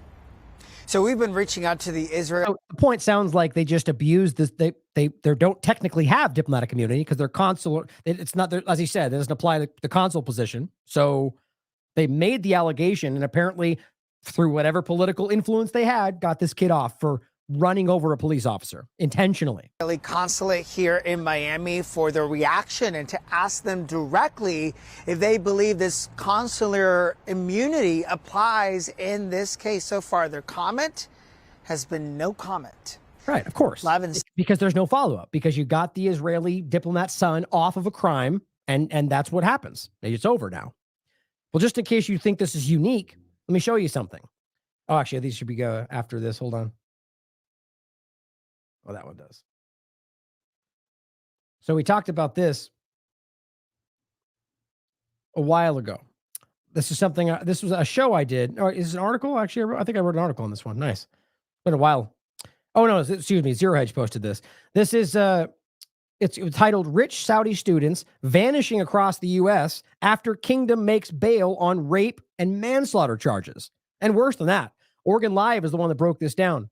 And you can look at this was a map that looks like it's almost defunct now. I don't know. It used to be more. The point is showing you these different dots just in Oregon, showing you Saudi entities that were caught for doing things as serious as rape, murder. And not only do they get away scot-free, they fly home, no problem. And the government allows it. Down here via Oregon Live. And this is just this is back in 2019. You can only imagine what's happened since. Listing off all these different examples. You can just see all these are all people that are caught. For example, Mohammed, this guy's Al-Zoibi is a student at Cape Breton University, Brenton, when he faced numerous charges of sexual assault and forcible confinement of a woman, with the alleged incidents occurring between 2015 and 2017. According to the Star Halifax newspaper, he received $37,500 of his bail from the Saudi embassy in Ottawa, Canada. In early December, Canadian sheriff tried to find him, but he was nowhere to be found. His attorney told the authorities the Saudi man had fled the country some time ago. Case closed. Over and over and over. And this is not in a vacuum. Your government allows this, and that's the main point. Here's the actual article from Oregon Live. Not just Oregon. Saudi students in at least 8 states and Canada vanish while facing criminal charges, never to be charged again. This is the Daily Beast, 2019. 5 Saudi students accused of rape, murder, hit and runs fled Oregon before the trial. It's all this generally the same point. This one's ProPublica. Same point. Accused of serious crimes get to flee the country while U.S. officials look the other way. It's just so grotesque, the kind of double standards that exist with these kind of crimes. And in case you think that's unique to these individuals, this was an article Whitney Webb wrote in 2018. And this is on the record. You can find the quote is in the article. You can look for yourself. Mohammed bin Salman wants Yemenis to, quote, shiver for generations when they hear the word Saudi Arabia. And he vows to continue targeting children. That was what he said. Because they told him to stop killing kids. That was his response. Right? Sort of like when you tell Israel, stop murdering everybody. They tell you we're going to go harder. And everyone goes, okay. Guess that's how it works. Has Saudi Arabia ever been held accountable for the actual genocide committed against Yemen? No. Still, in some cases, still happening. The starvation campaign is still there. Not as what it was at its peak. But they are still keeping this country impoverished. Bombing whatever they want, whenever they want. The U.S. government happily plays their role, leading it, of course. Now, Anthony Blinken says, of course, urgently addressing humanitarian needs in Gaza and advancing stability in the Middle East are priorities we share with Saudi Arabia. Does it sound like it? Does it sound like that they are actually what they pretend they're doing in the world, or that it's just the way the Saudi Arabia has recognized the shtick of the United States government? I get it. We pretend we're good people. We scream freedom and act like we care about human life, and then we could do whatever we want. Yeah, exactly. They got it. He spoke with I think it was the foreign minister to discuss my upcoming trip to the region and the efforts to advance regional peace and security. In other words, destroy everyone that doesn't agree with us and destabilize country. That's what they do. But what's interesting, Blinken, even though this is, meaningless statements, words. What he's saying is addressing the humanitarian needs in Gaza urgently. Israel does not like that. And this is a huge shift from there's nothing wrong, there's no merit, we think they're doing everything they can. So my point is, do you not think that Israel would be worried about that, knowing that the second that the United States government feels enough pressure to stop helping them, that this will end? What do you think they would do to make sure that continues? Just think about that. Or rather, not continues, but make sure that they would continue supporting them and stop saying things like that. I think you know what they would be capable of doing. Now let's finish with the discussion of Israel. More so, here's a prominent writer for Haaretz and vocal critic of Israel, Gideon Levy, just telling you the reality of Israel. I was born in Israel. I even perceive myself as an Israeli patriot. I care about Israel. I belong to Israel. I'm attached to Israel. Don't speak about symmetry because there is no symmetry. I would even suggest that there is no conflict. Was there a French-Algerian conflict? There was a brutal French occupation in Algeria, which came to its end. And there is no Israeli-Palestinian conflict. There is a brutal Israeli occupation which must come to its end one way or the other. In our backyard, there is a regime which is today by far one of the most cruel, brutal tyrannies on earth. And I know what I say because I cover it for 40 years. And this regime cannot be defined but as an apartheid. Two peoples live on one piece of land. One people has all the rights in the world, and I'm talking now only about the occupied territories. One people has all the rights in the world. The other people has no rights whatsoever. And don't forget how often you hear the opposite, right? This is an Israeli who lives there, who is proud to be an Israeli, who will tell you that Arabs do not have the rights that they say that Israel pretends they do. They just don't. But they lie about it. All the screamers on Twitter will lie about it every day. Looks like apartheid, it talks like apartheid, it is apartheid. And nobody can contradict it. Go to the Jordan Valley, see the prosperity in the settlements, and then go and see the Palestinians who live there without electricity, without water, without any rights. And then tell me if it's apartheid or you might invent it another title. Now, important thing he said right there that most people don't talk about, which is a really good, important point. If you think this is about Israel, the Palestinian people, right? Not like that's just, they just don't care and they take the money and they give it to Hamas and whatever the narrative they say, which we can prove aren't true. You have the Jordan Valley, which are just other refugee camps, right? It's the same concept. These are camps that were created because they were displaced from their land. That's the whole point. And that they're still refugees because they were never allowed to come back. They try to pretend like the fact that they're still refugees after all this time means that that's their fault. No, you've never allowed them the right of return, which, by the way, is it's international law. That's required, and they're breaking that law like everything else.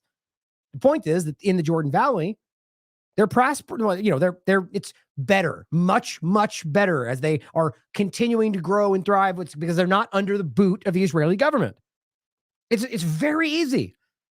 And we even have prominent Israelis who will speak up and tell you what's going on, and people still push back. Why? Desperation. Here is Mohammed Safa, who is accredited at the United Nations Geneva office.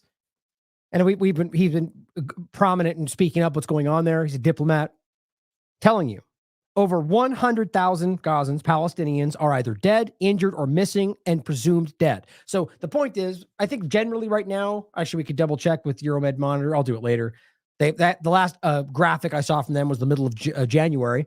It's 32,000. And that's including the estimate of what they think is under the rubble. So it's not exact. But when you take the dead, the injured, which is like 60, 70,000, missing, presumed dead, it's well over 100,000 people. So just think about the effect we're seeing. And then the rest of them, almost nearly entirely, are displaced. And we're going to get to the point where now they're beginning to tell you that Rafah is the next location they're going after. Why? Because Hamas is there?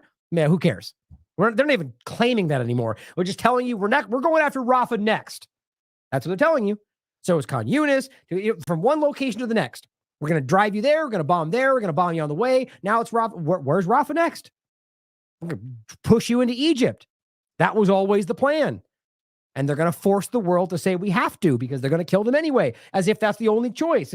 As we're screaming, we know they're killing them all, but the best thing is to move them over to Egypt. So the point becomes, we know how sociopathic, how psychopathic these groups are. They're going to keep murdering them all. So it's a moral obligation to give in to what they want, which is displace them even more. Hardly. That's the last thing that should happen. Palestinians don't want to leave. We should stop the murderer. In any other context, that's what happens. Over 19,000 children in Gaza are now orphaned and have ended up alone with no adult to look after them.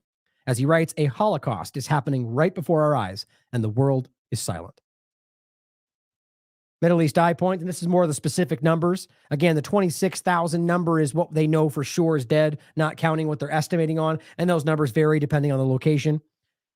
Gaza death toll rises to 26,900. U.S. confirms strikes against 10 Ansarallah locations.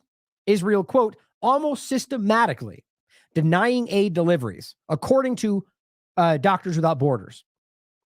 I guess they're Hamas or racist or whatever else too, right? So every group under the sun, other than Biden and like what, the couple of countries now supporting you still, everybody else is a racist anti-Semite who hates Jews and just all that, they support Hamas and whatever else, right?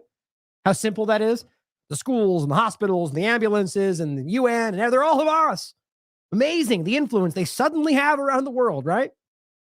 It's insulting to your intelligence.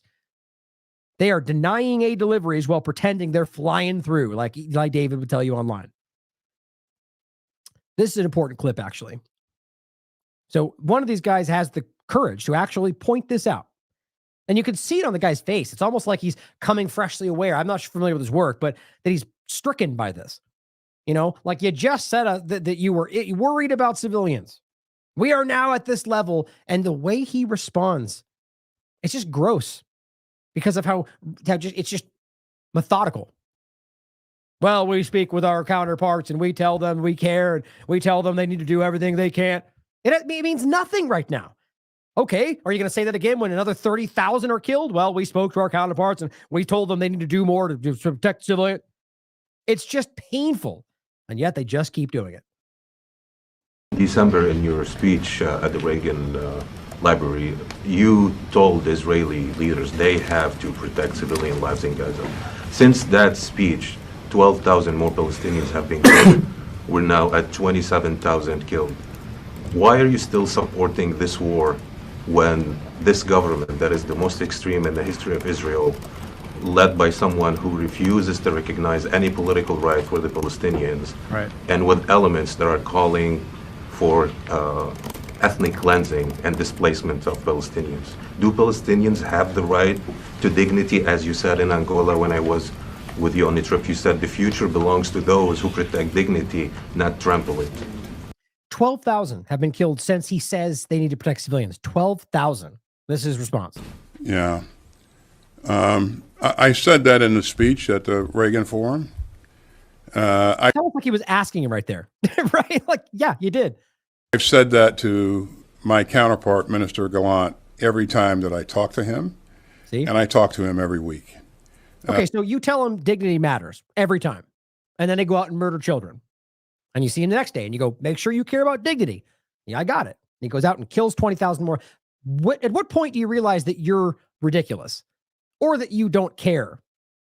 And I emphasize the importance of protecting civilian lives. Okay, so you say it's important to protect civilian lives.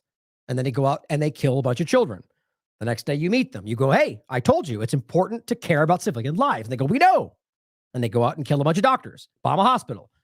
At what point do you realize they don't care what you're saying or that you don't care? I also emphasize the importance of providing humanitarian assistance to the Palestinians. It's the same exact point. Same thing. It's not happening. So just because you keep stressing that they need to care and they go, yep, we got it, and they don't do it. See, it's the same point. I mean, it's like, I don't know how anybody anywhere, a kindergartner, can see how obvious this is. And that's what I really think is happening. That's, I think, where we really are right now.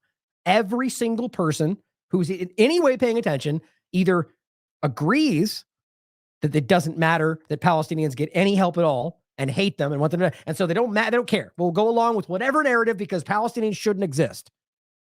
Or they see this as genocide. I just don't see how there's any middle ground in this.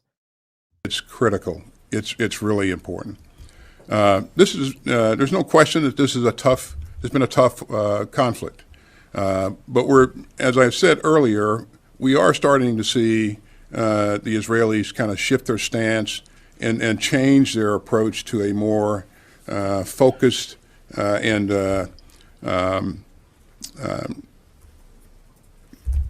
controlled, control is probably not the right word, but a more focused effort, focused on a discrete set of objectives. Wow. And so I think... he's drowning. Drowning. Discreet? What is that? What discreet? What are they secretly killing people now? Like, what are you talking about? Like, this guy is fumbling right now. He has nothing to say. Focused? So 4 months after a massive genocide and 30,000, well, now we're going to focus in. My God, what's that going to look like? I mean, it's just so painful. And no, they're not, by the way. They're still bombing wherever they want and pretending like, I mean, look, I don't even see these operations they claim are going on. I think they are bombing all over the place and flooding tunnels and just pushing people out, which, by the way, means they're killing their own hostages like we should all know by now. And that's his response. You know, we talked to him about that weeks ago, and they said they were going to do that, and they are doing that. But wow. I will continue to emphasize, and I know Secretary Blinken and President Biden. Yeah, they've all said that we emphasize the same things over and over, and it doesn't change. We'll continue to emphasize the importance of addressing the issue of the Palestinian people. Oh God, 75 years. We want to stress the importance. So do you think after all this time, if they don't recognize the importance of their lives, that by you stressing that tomorrow, that they'll suddenly go, oh, I didn't even think about that. This is insulting to your intelligence. It's critical. And, you know, we're doing more, but we're not doing enough. Yeah, you're telling me. My God, that was painful. And I simply said, these people say the same thing every single time. You can tell by his response that he knows he's lying, which, by the way, some of them are better at hiding that. The facts on the ground show that he's lying. The Israeli government statements show that he's lying. The International Court of Justice says he's lying. Yet, they protect the genocide at all costs. Here, we'll actually start with this. This is Congressman Brian Mast, who doesn't think that the children, the babies, are innocent, if they're Palestinian, of course, which, by the way, is exactly what the multiple Israeli politicians said publicly, that it's their fault.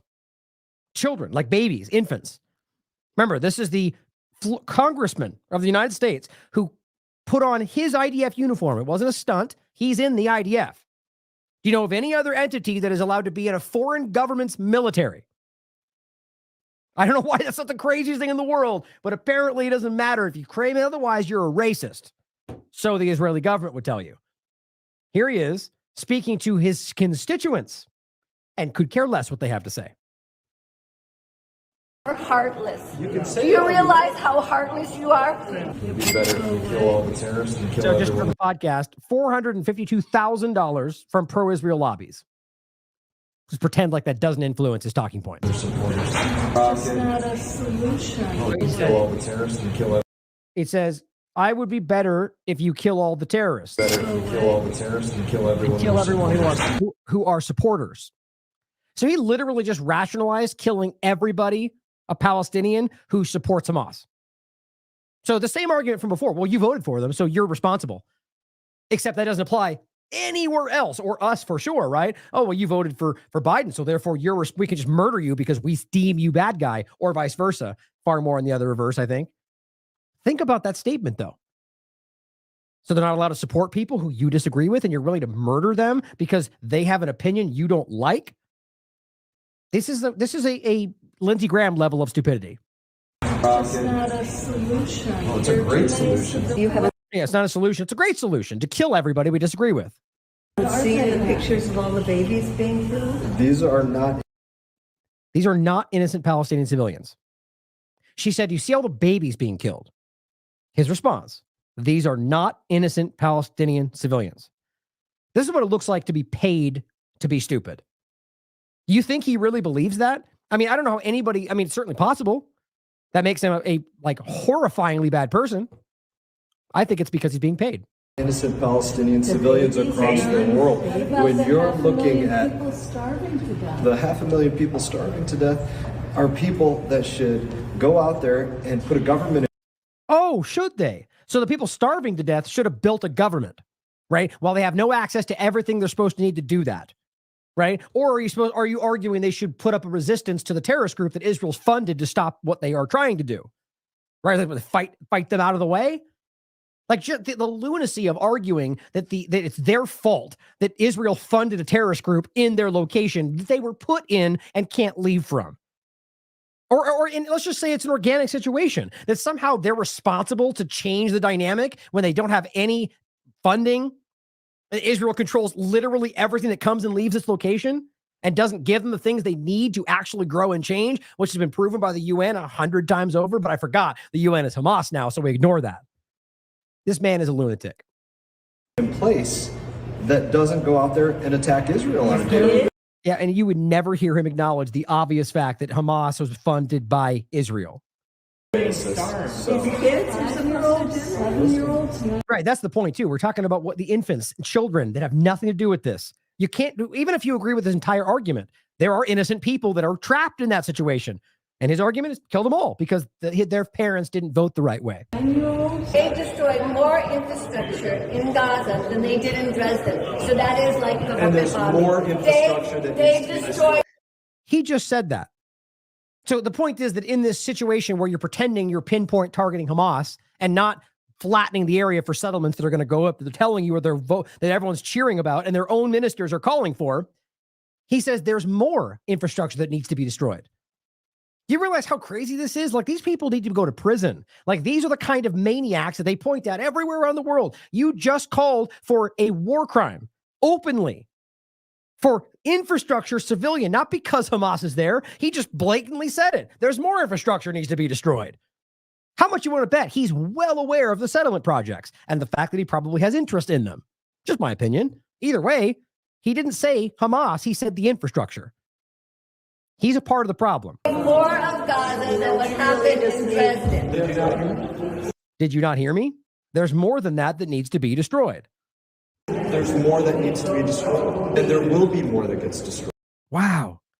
More than what? Looks like 60% of the entire pot. Like, actually, I have got, let's see. I've got the image right here. I had it from something else earlier. Oh, there's actually a video I'm going to play next where it comes from. But this is the image I've shown you before. That's Gaza Strip. The red, not if you saw just everywhere they bombed, it would be 80% of that map. This is just damaged buildings since October 7th. And many of these are completely gone. Just take a look at that map and you tell me that is anything other than just deliberate carpet bombing destruction. I mean, I'm trying to like mentally look at that. I think last time, that's at the least 50%. There's no way that is justifiable. It's not. And we all know that if we're being honest with ourselves. And that's why this guy is being paid to disagree. Oh, that was the end of it anyway. So here's a video. And again, dressing up in his IDF uniform. There's just no way to pretend that. And he aligned this with like AOC with a flag or whoever it was. Not the same thing as supporting a flag. You are part of a foreign government's military. I don't care if that was Belgium or Britain or Germany or Israel. It's a problem. Obviously, you have interests that overlap. As a member of Congress, so also to that very point, and this is specifically about contractors. Like, remember, we saw the Texas discussion. I think it was after Hurricane Harvey, which, again, there's Abbott for you, who's a rabid Zionist, very aggressively anti-BDS, which means anti-your constitutional rights. In that state, they had people sign documents that swore they would not boycott Israel before they got aid because of a hurricane. That's just impossibly crazy. And what she points out is in most U.S. states, there are laws that actually require you to sign an Israel loyalty oath to work as a contractor in the United States. You have to swear that you will have loyalty to a foreign government to be able to a contractor in Georgia, for example. These are very real. Doesn't that scare anybody? She says, I sued Georgia over this free speech violation. She did, and she won. After that, actual Israeli government officials intervened to reinstate the law in the United States. Not some congressional process. Foreign government entities intervened in the state to reinstate the law in your country. Guys, recognize how alarming that is. And here she is speaking on this in 2022. She pushed back and she won, at least in her own specific dynamic. But everybody else after her who doesn't have the power to push back are stuck swearing a loyalty oath to a foreign government to be able to work in their own state. I just don't know why we can't recognize how dangerous this is. Now, I don't see that happening with China. Do you? Are there states demanding you swear an oath to China to work in your government or to work in your to be a contractor to get aid from a hurricane problem? No. Doesn't mean that's not exactly what the Republicans are saying is happening, but it sure as hell should give you pause to recognize there's an obvious example that is far more invasive right now that we don't seem to care about. Now, Biden spoke up, and I just honestly can't believe he said this. It's embarrassing, which I think I've already pointed to, but I wanted to reiterate it, where he says, when he was asked, which by the way, I'm not going to play it just because it's I can just read it, but watch the way he walks up to this. It's so embarrassing how this guy is. Just watch him. I don't need to explain it. Look at him. I mean, I think he's about to go for his glasses, like it's what he does, but look at how, like, this is just anybody anywhere in the world, no matter how well they're dressed. You see a man walking up like that, you're like, whoa, this guy's he's struggling. He's like, it's just so bad. It's so embarrassing. Hardly that guy is not in control of anything. But it says, they asked him, on Iran, what do you think? Which really what we're talking about is the PMU. But he says, I do hold them responsible. Well, he's talking about Iran. I do hold Iran responsible in regard to the PMU acting in Iraq and Syria. He says, in a sense, that they're supplying the weapons to the people who did it. I don't think we need a wider war in the Middle East. That's not what I'm looking for, which I've referenced before, which is why he's claiming he's not going to bomb Iran, which, by the way, is lunacy. I already knew he wasn't going to do. But the obvious. I can't believe he actually said that. But I'm sure that somehow doesn't apply to the U.S. funding of Israel's genocide, right? Or Ukraine's ongoing ethnic cleansing of untold war crimes, or arming the moderate rebels in Syria, right? Who turned out to be the actual worst extremists we know, right? And on and on and on. Totally doesn't apply, though, right? We hold them accountable because they gave the weapons to the person who did it. It's just painfully hypocritical. There's 1,000 examples around the world of the U.S. government giving weapons to the worst people alive and then acting like they have no responsibility to what happens. But of course, that guy does. Now, the Israeli defense minister, as I said before, is openly telling you, this was yesterday, the next step is for Rafah. Not because Hamas is there, but because that's where we're going to go next. So you realize how clear this has gotten. And the corporate media is still being passive about this, as much as they're in some ways calling out things that I think they're out of desperation to maintain some level of clout. But look at that. They're going to Rafah, just like they were going to Khan Yunis, not because there was bombs or Hamas, but because this is a coordinated plan. And Israel defense minister, I think it's Gallant, is openly telling you these things. They have just pulled the mask off at this point. Now, this is a great video showing that the image I showed you before.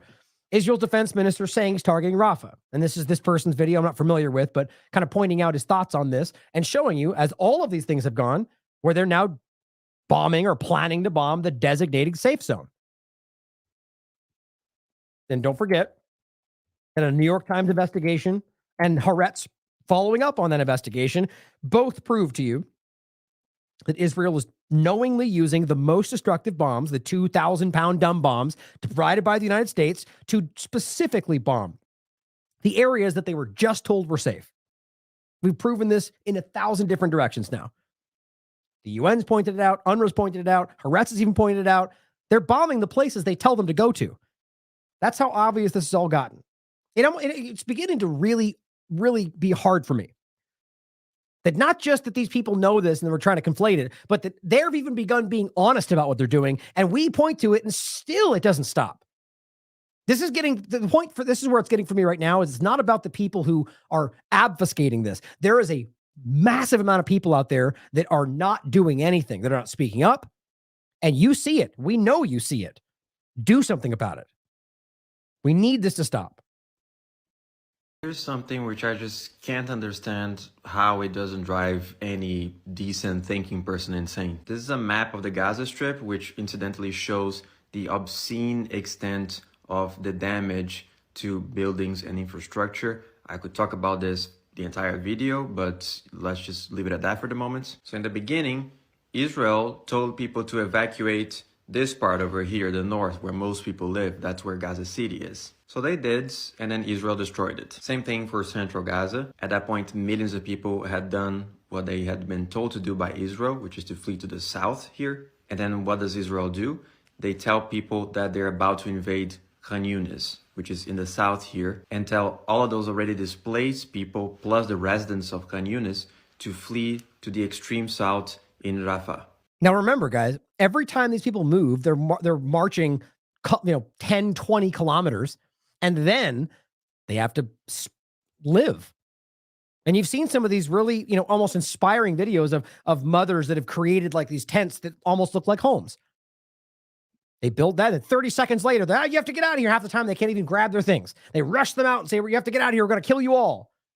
And every single time, they have to recreate whatever small semblance of life they've created over and over and over. And we're not even talking about the original Nakba and the original displacement, and then it happening again, demolishing their homes over the last 75 years. We're talking about the repeated examples of just the last 4 months, over and over and over. There's no way that's acceptable or logical to think that this is the right thing to do, to fight the bad guys and continually bomb the people you claim you're trying to protect. They then come in and destroy Khan Yunis. And now, what do? Done what they had been told to do by Israel, which is to flee to the south here. And then what does Israel do? They tell people that they're about to invade Khan Yunis, which is in the south here, and tell all of those already displaced people, plus the residents of Khan Yunis, to flee to the extreme south in Rafah. They then come in and destroy Khan Yunis. And now... So hear that part. It's important.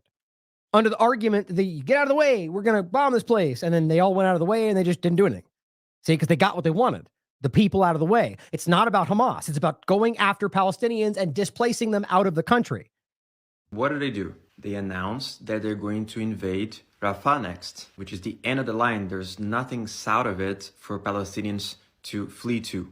So to summarize, they've swept through the entire strip, destroying everything, lying to people, saying that they should flee further south where they would be safe, and then proceeded to invade further and further south and destroying those places as well. They've made sure that they've rendered every place that they've passed uninhabitable. And who the hell knows what's going to happen once they finally finish the job and invade Rafah. Of course, I'm not even going to get into the fact that they've repeatedly bombed the places that they told people to flee through and to throughout this entire process. Now, how does this death march, essentially, that they've sent Palestinians on towards the south cause little to no outrage? I mean, if you're a political leader in the US, in the UK, in Europe, how do you not say enough is enough? Do not invade Rafah. There's literally nowhere else for people to go. Shame on them. Shame on them 1,000 times. Exactly. I mean, it really is unparalleled. I don't understand, even though these are bad people that don't care. My point is that they know that everybody's beginning to see it. That's why these corporate media platforms and even the U.S. government are starting to go, well, you need to do more, or yes, I urgently need you to do more.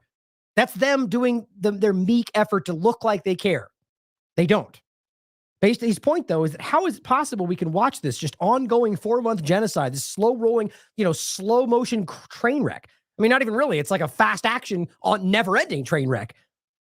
It just shows you that we live in a time where these are the bad people. They don't actually care. They were willing to use your emotional investment to manipulate you into anything. And that seems like the majority, but it's the leadership, the rulership, because these people are not real leaders. That is not that difficult to change, to be quite honest, because it's really about the momentum of who, they know that when the population stand up, that they're worried. And that's why they're trying to shut us back down. Censorship, manipulation, scare tactics, divide and conquer on the border. I believe that. Using real things. But realize, guys, this is a time, I've never seen this before, where so many people can see the real problem. They'll do anything to get you looking somewhere else. Here's what John Spencer said. And this is again, after everything we've already just talked about today, let alone since the beginning of this. This was Newsweek. Israel implemented more measures to prevent civilian casualties than any other nation in history. That's John Spencer who wrote that. We should all collectively laugh at how stupid this person is. This person says, hey, John, have you seen this piece by Yuval from 972 magazine? It's an in-depth, this is the one we've talked about, a mass assassination factory where IDF members admit they're murdering people with no justification. He says it's an in-depth piece which provides a lot of nuanced criticism of the measures you describe in your article. The best, a concerned IDF veteran. He doesn't care. This guy's job is not to be honest, right? The point is, this is an IDF member who's going, pay attention, bud. You're ridiculously wrong. They're killing people. They're admitting they're killing people, and you're writing articles to hide that. You're complicit in genocide. This one just breaks my heart. Here's Mr. Propaganda, Mr. Eli David. I can't even, this is the kind of desperate measures they're taking right now. And I mean desperate, like the definition of it.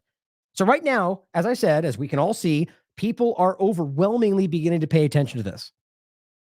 And yet, here's a video he puts out. Dear Palestinians, I mean, I don't even know how you think this is going to hold water for anybody. He says, this is Gaza before October 7th. It's going to insulting and hilarious at the same time. He says, with billions in humanitarian aid, you could have turned it into Singapore. You mean the aid that was being given to the Hamas leadership by Israel, or the fact that these things were being controlled by Israel regardless, as even the UN has made clear? Who cares about facts, right? He says, instead, you elected Hamas, which was not what happened in 2006. It was a plurality, not a majority. So even the argument that they all did it was not true, 46%. And that was an election that I don't even know why we think is legitimate. And since then, they've never had another one. And it's been this whole process where we can see that Israel is using them and funding them and arming them to keep it destabilized. And yet, just for the sake of making sure you know that's real, bear with me for those that see me bring this up 1,000 times. For those that are new to the show, just remember that Haaretz, 2 days after October 7th, posted this article. It's more in depth than the article, but the quote, anyone who wants to thwart the establishment of a Palestinian state, which is what they pretend they've always wanted, even at this time, has to support bolstering Hamas and transferring money to Hamas. That's our strategy. 2 days after October 7th, they published that. Why? Because you must understand the full context. Israel was funding this group to destabilize, to pretend that that's why they didn't want a two-state solution, even though they're the ones that put them there to keep it this way, or rather just built them into what they are. That's important. Now, this is the video he shares, claiming that just on October 6th, this is what it looked like. How is that even possible? I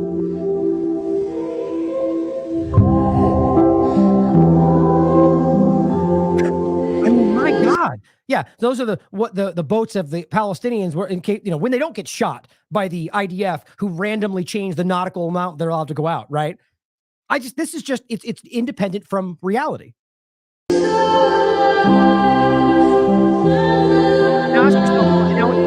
Hypothetically, let's just pretend it didn't, but pretend it looked like this just before October 7th.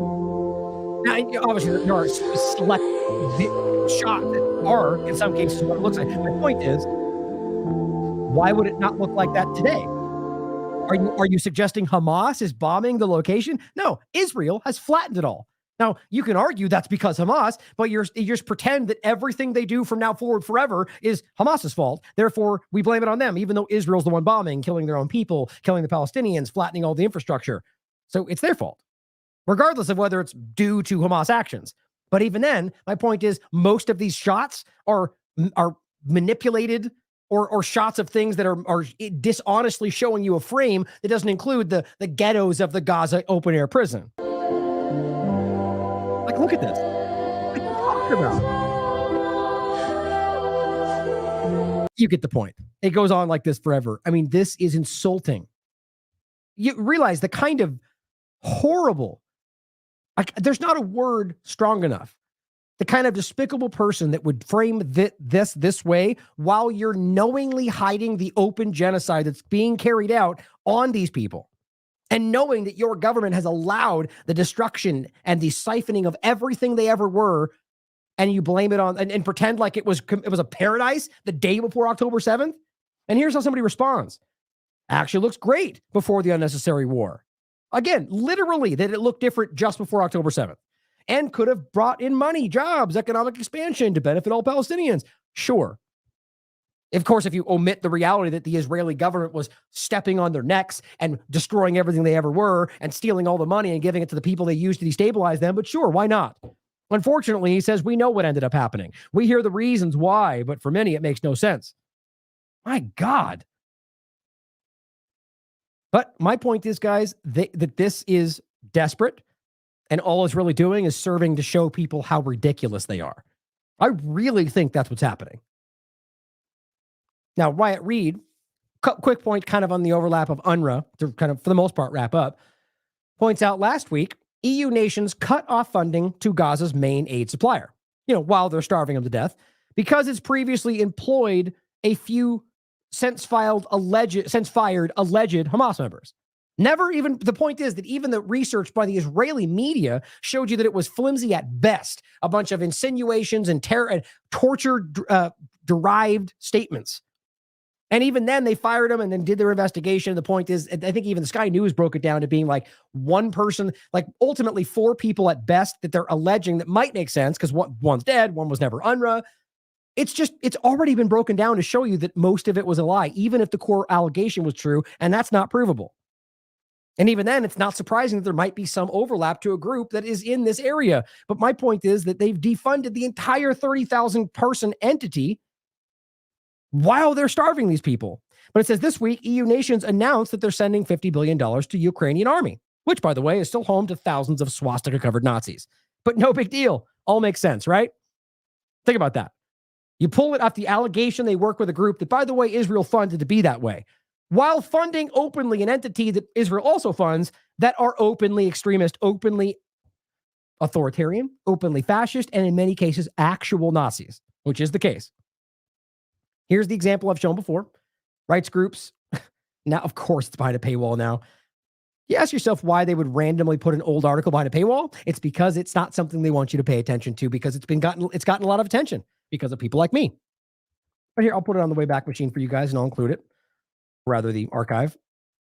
It's important that you read this. I think it's hilarious they try to lock this stuff. But here's the archive.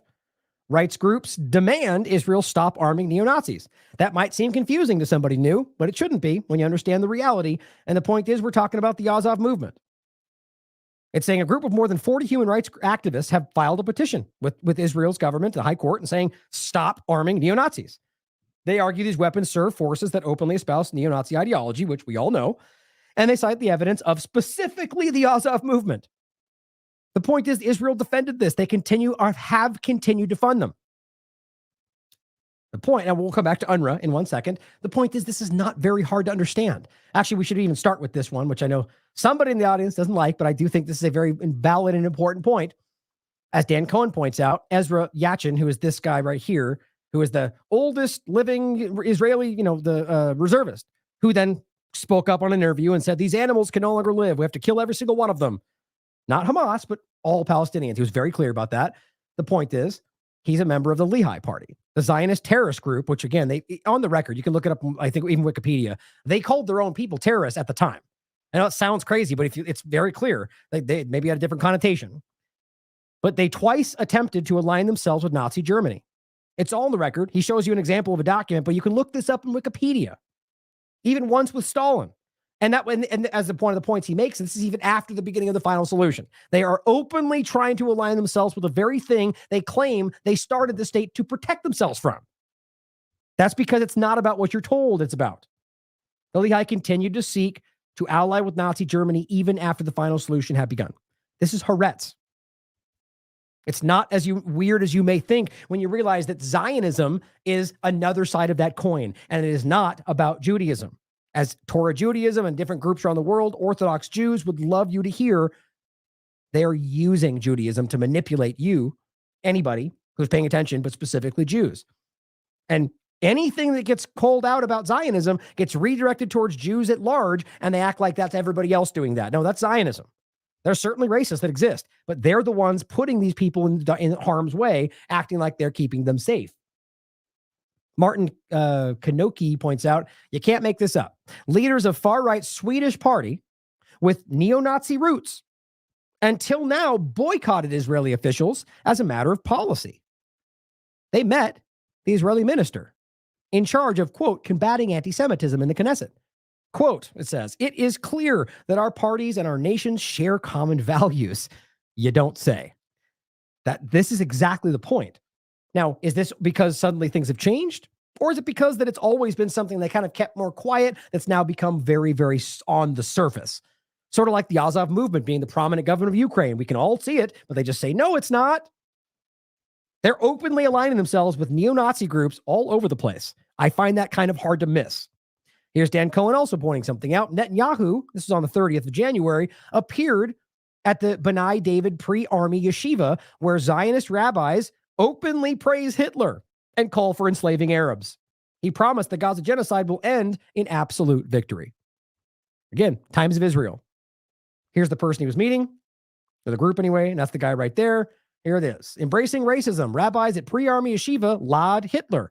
How does that even logically make sense? It's because what you're told is not the full picture. And just because that's exactly what I was talking about, which I like different opinions. He points out in the chat, the Catholic Church also tried to align themselves with Nazis, which wouldn't surprise me, right? I think this is the important part about this. We have to realize that there are manipulators out there. And don't read it as every Zionist and because of them, every Jew is like that. Or in this case, every Christian is a Nazi. It shows you that the power structure, that's what I mean about the Zionists manipulating it all, are actually not what they pretend to be. It's about power. And I think that's very clear. Now, here's a really alarming point that shows you the true nature of the people we're fighting. And I mean Zionists in this case, Eli David being the example. He posted this on the 1st of February. An image of a Palestinian as a rat holding a sign saying we are winning with dead bodies and destruction everywhere. I mean, I just can't understand. I mean, the only thing that makes sense to me is that he is flaunting the idea that he can get away with that. Using the very same thing that if you showed an Israeli, a Zionist, as a rat, you know exactly what that would be called. It would be called something from the Nazis. It would be racist, anti-Semitism. It would be blood libel, all the same things. Now, why isn't the same in reverse?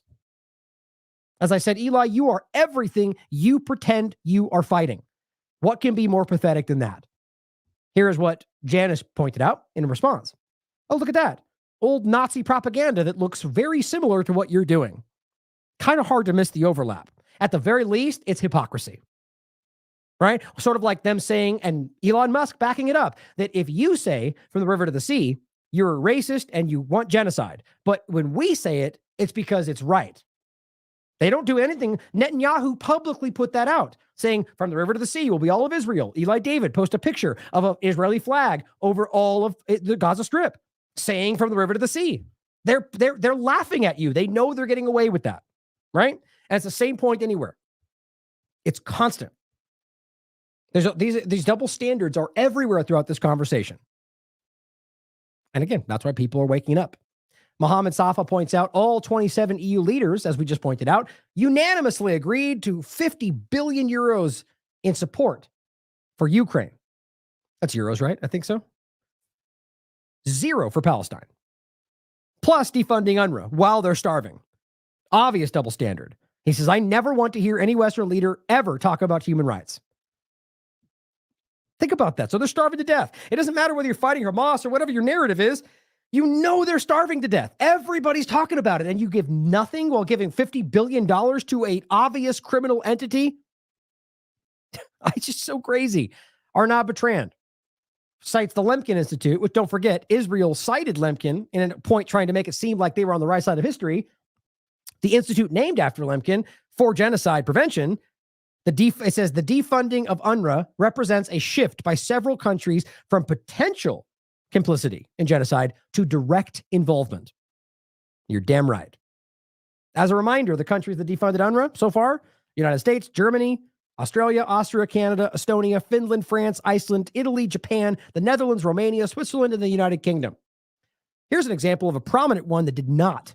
Belgium cut funding to, or chose not to cut funding to UNRWA in a very principled stance, whether you disagree with it or not. The next day, Israel bombed the Belgian Agency for Development in Gaza. This is how transparent this is. This is what shows you that we are fighting the bad, like the worst of the worst. And like, now, I don't mean even because they do the worst things in the world. You could argue that. I mean because they have the power to get away with everything. That Israel they feel, and clearly are right to some degree, that they can publicly bomb the Belgian Agency for Development in Gaza the day after Belgium speaks up and says we're not going to defund UNRWA. They bomb them. Oh, and Hamas was there. Okay.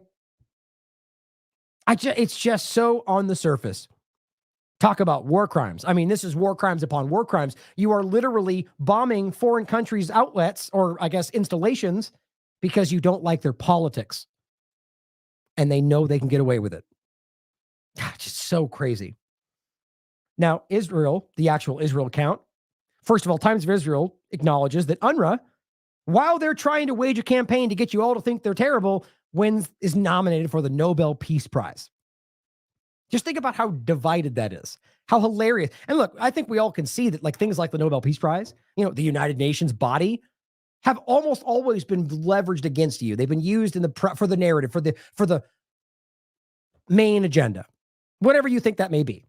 I think very clearly these groups are, part of the system.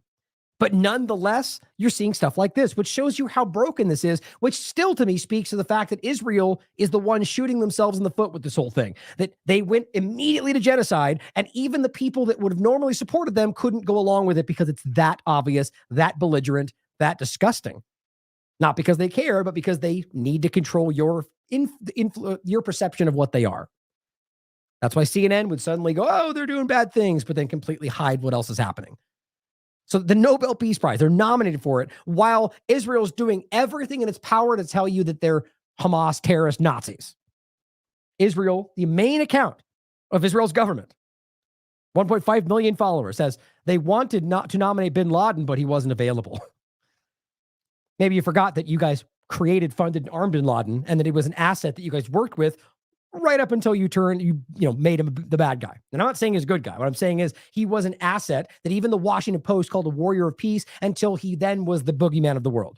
Sort of like Saddam Hussein. And as I always point out, how obvious it is that in this case, Israel and the U.S. seem to always work with the worst of the worst before they become the worst of the worst. Isn't that interesting? But it shows you how desperate they are. This is this is like the U.S. government account coming out and making a statement. It's embarrassing. It's petty. It shows you that they're worried. And here, I forgot I was going to go through this more in depth. I need to go back through this and really go through this, seeing as how we're pretty long today. I'm going to point at it and I'll come back to it. But this is from Doctors Without Borders. The last medics providing healthcare amidst death and destruction in Gaza. The sad reality of this is just to show you that these people are desperate. They are in here trying to save people with no anesthetic. No, here, just give a couple examples. This is what they wrote on the wall at one of these hospitals, Alawada Hospital.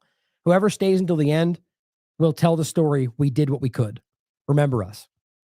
They're dying. They're being shot and sniped and starved, and they're in there fighting for other people. It's just so sad. And this is one of these huge organizations, like anything we've talked about in the past, UN, Oxfam, Human Rights Watch, and they're all telling you what's going on, at least as I see it. And this article is about the fact that they are doing what they can while they know they're trying to be killed, while they know they're being starved, while they know that they're trying to stop everything they need to save the people that the government otherwise claims are trying to protect. It's so sad. Now, actually, I'll save both these for later just to wrap up, but this is a video I'll go over in the next show, possibly tomorrow. An Israeli television crew was escorted into an Israeli detention camp where they're housing all these children they're kidnapping, where tens of Palestinians from Gaza were imprisoned. The TV report documents the poor conditions of these camps, whose location remains classified.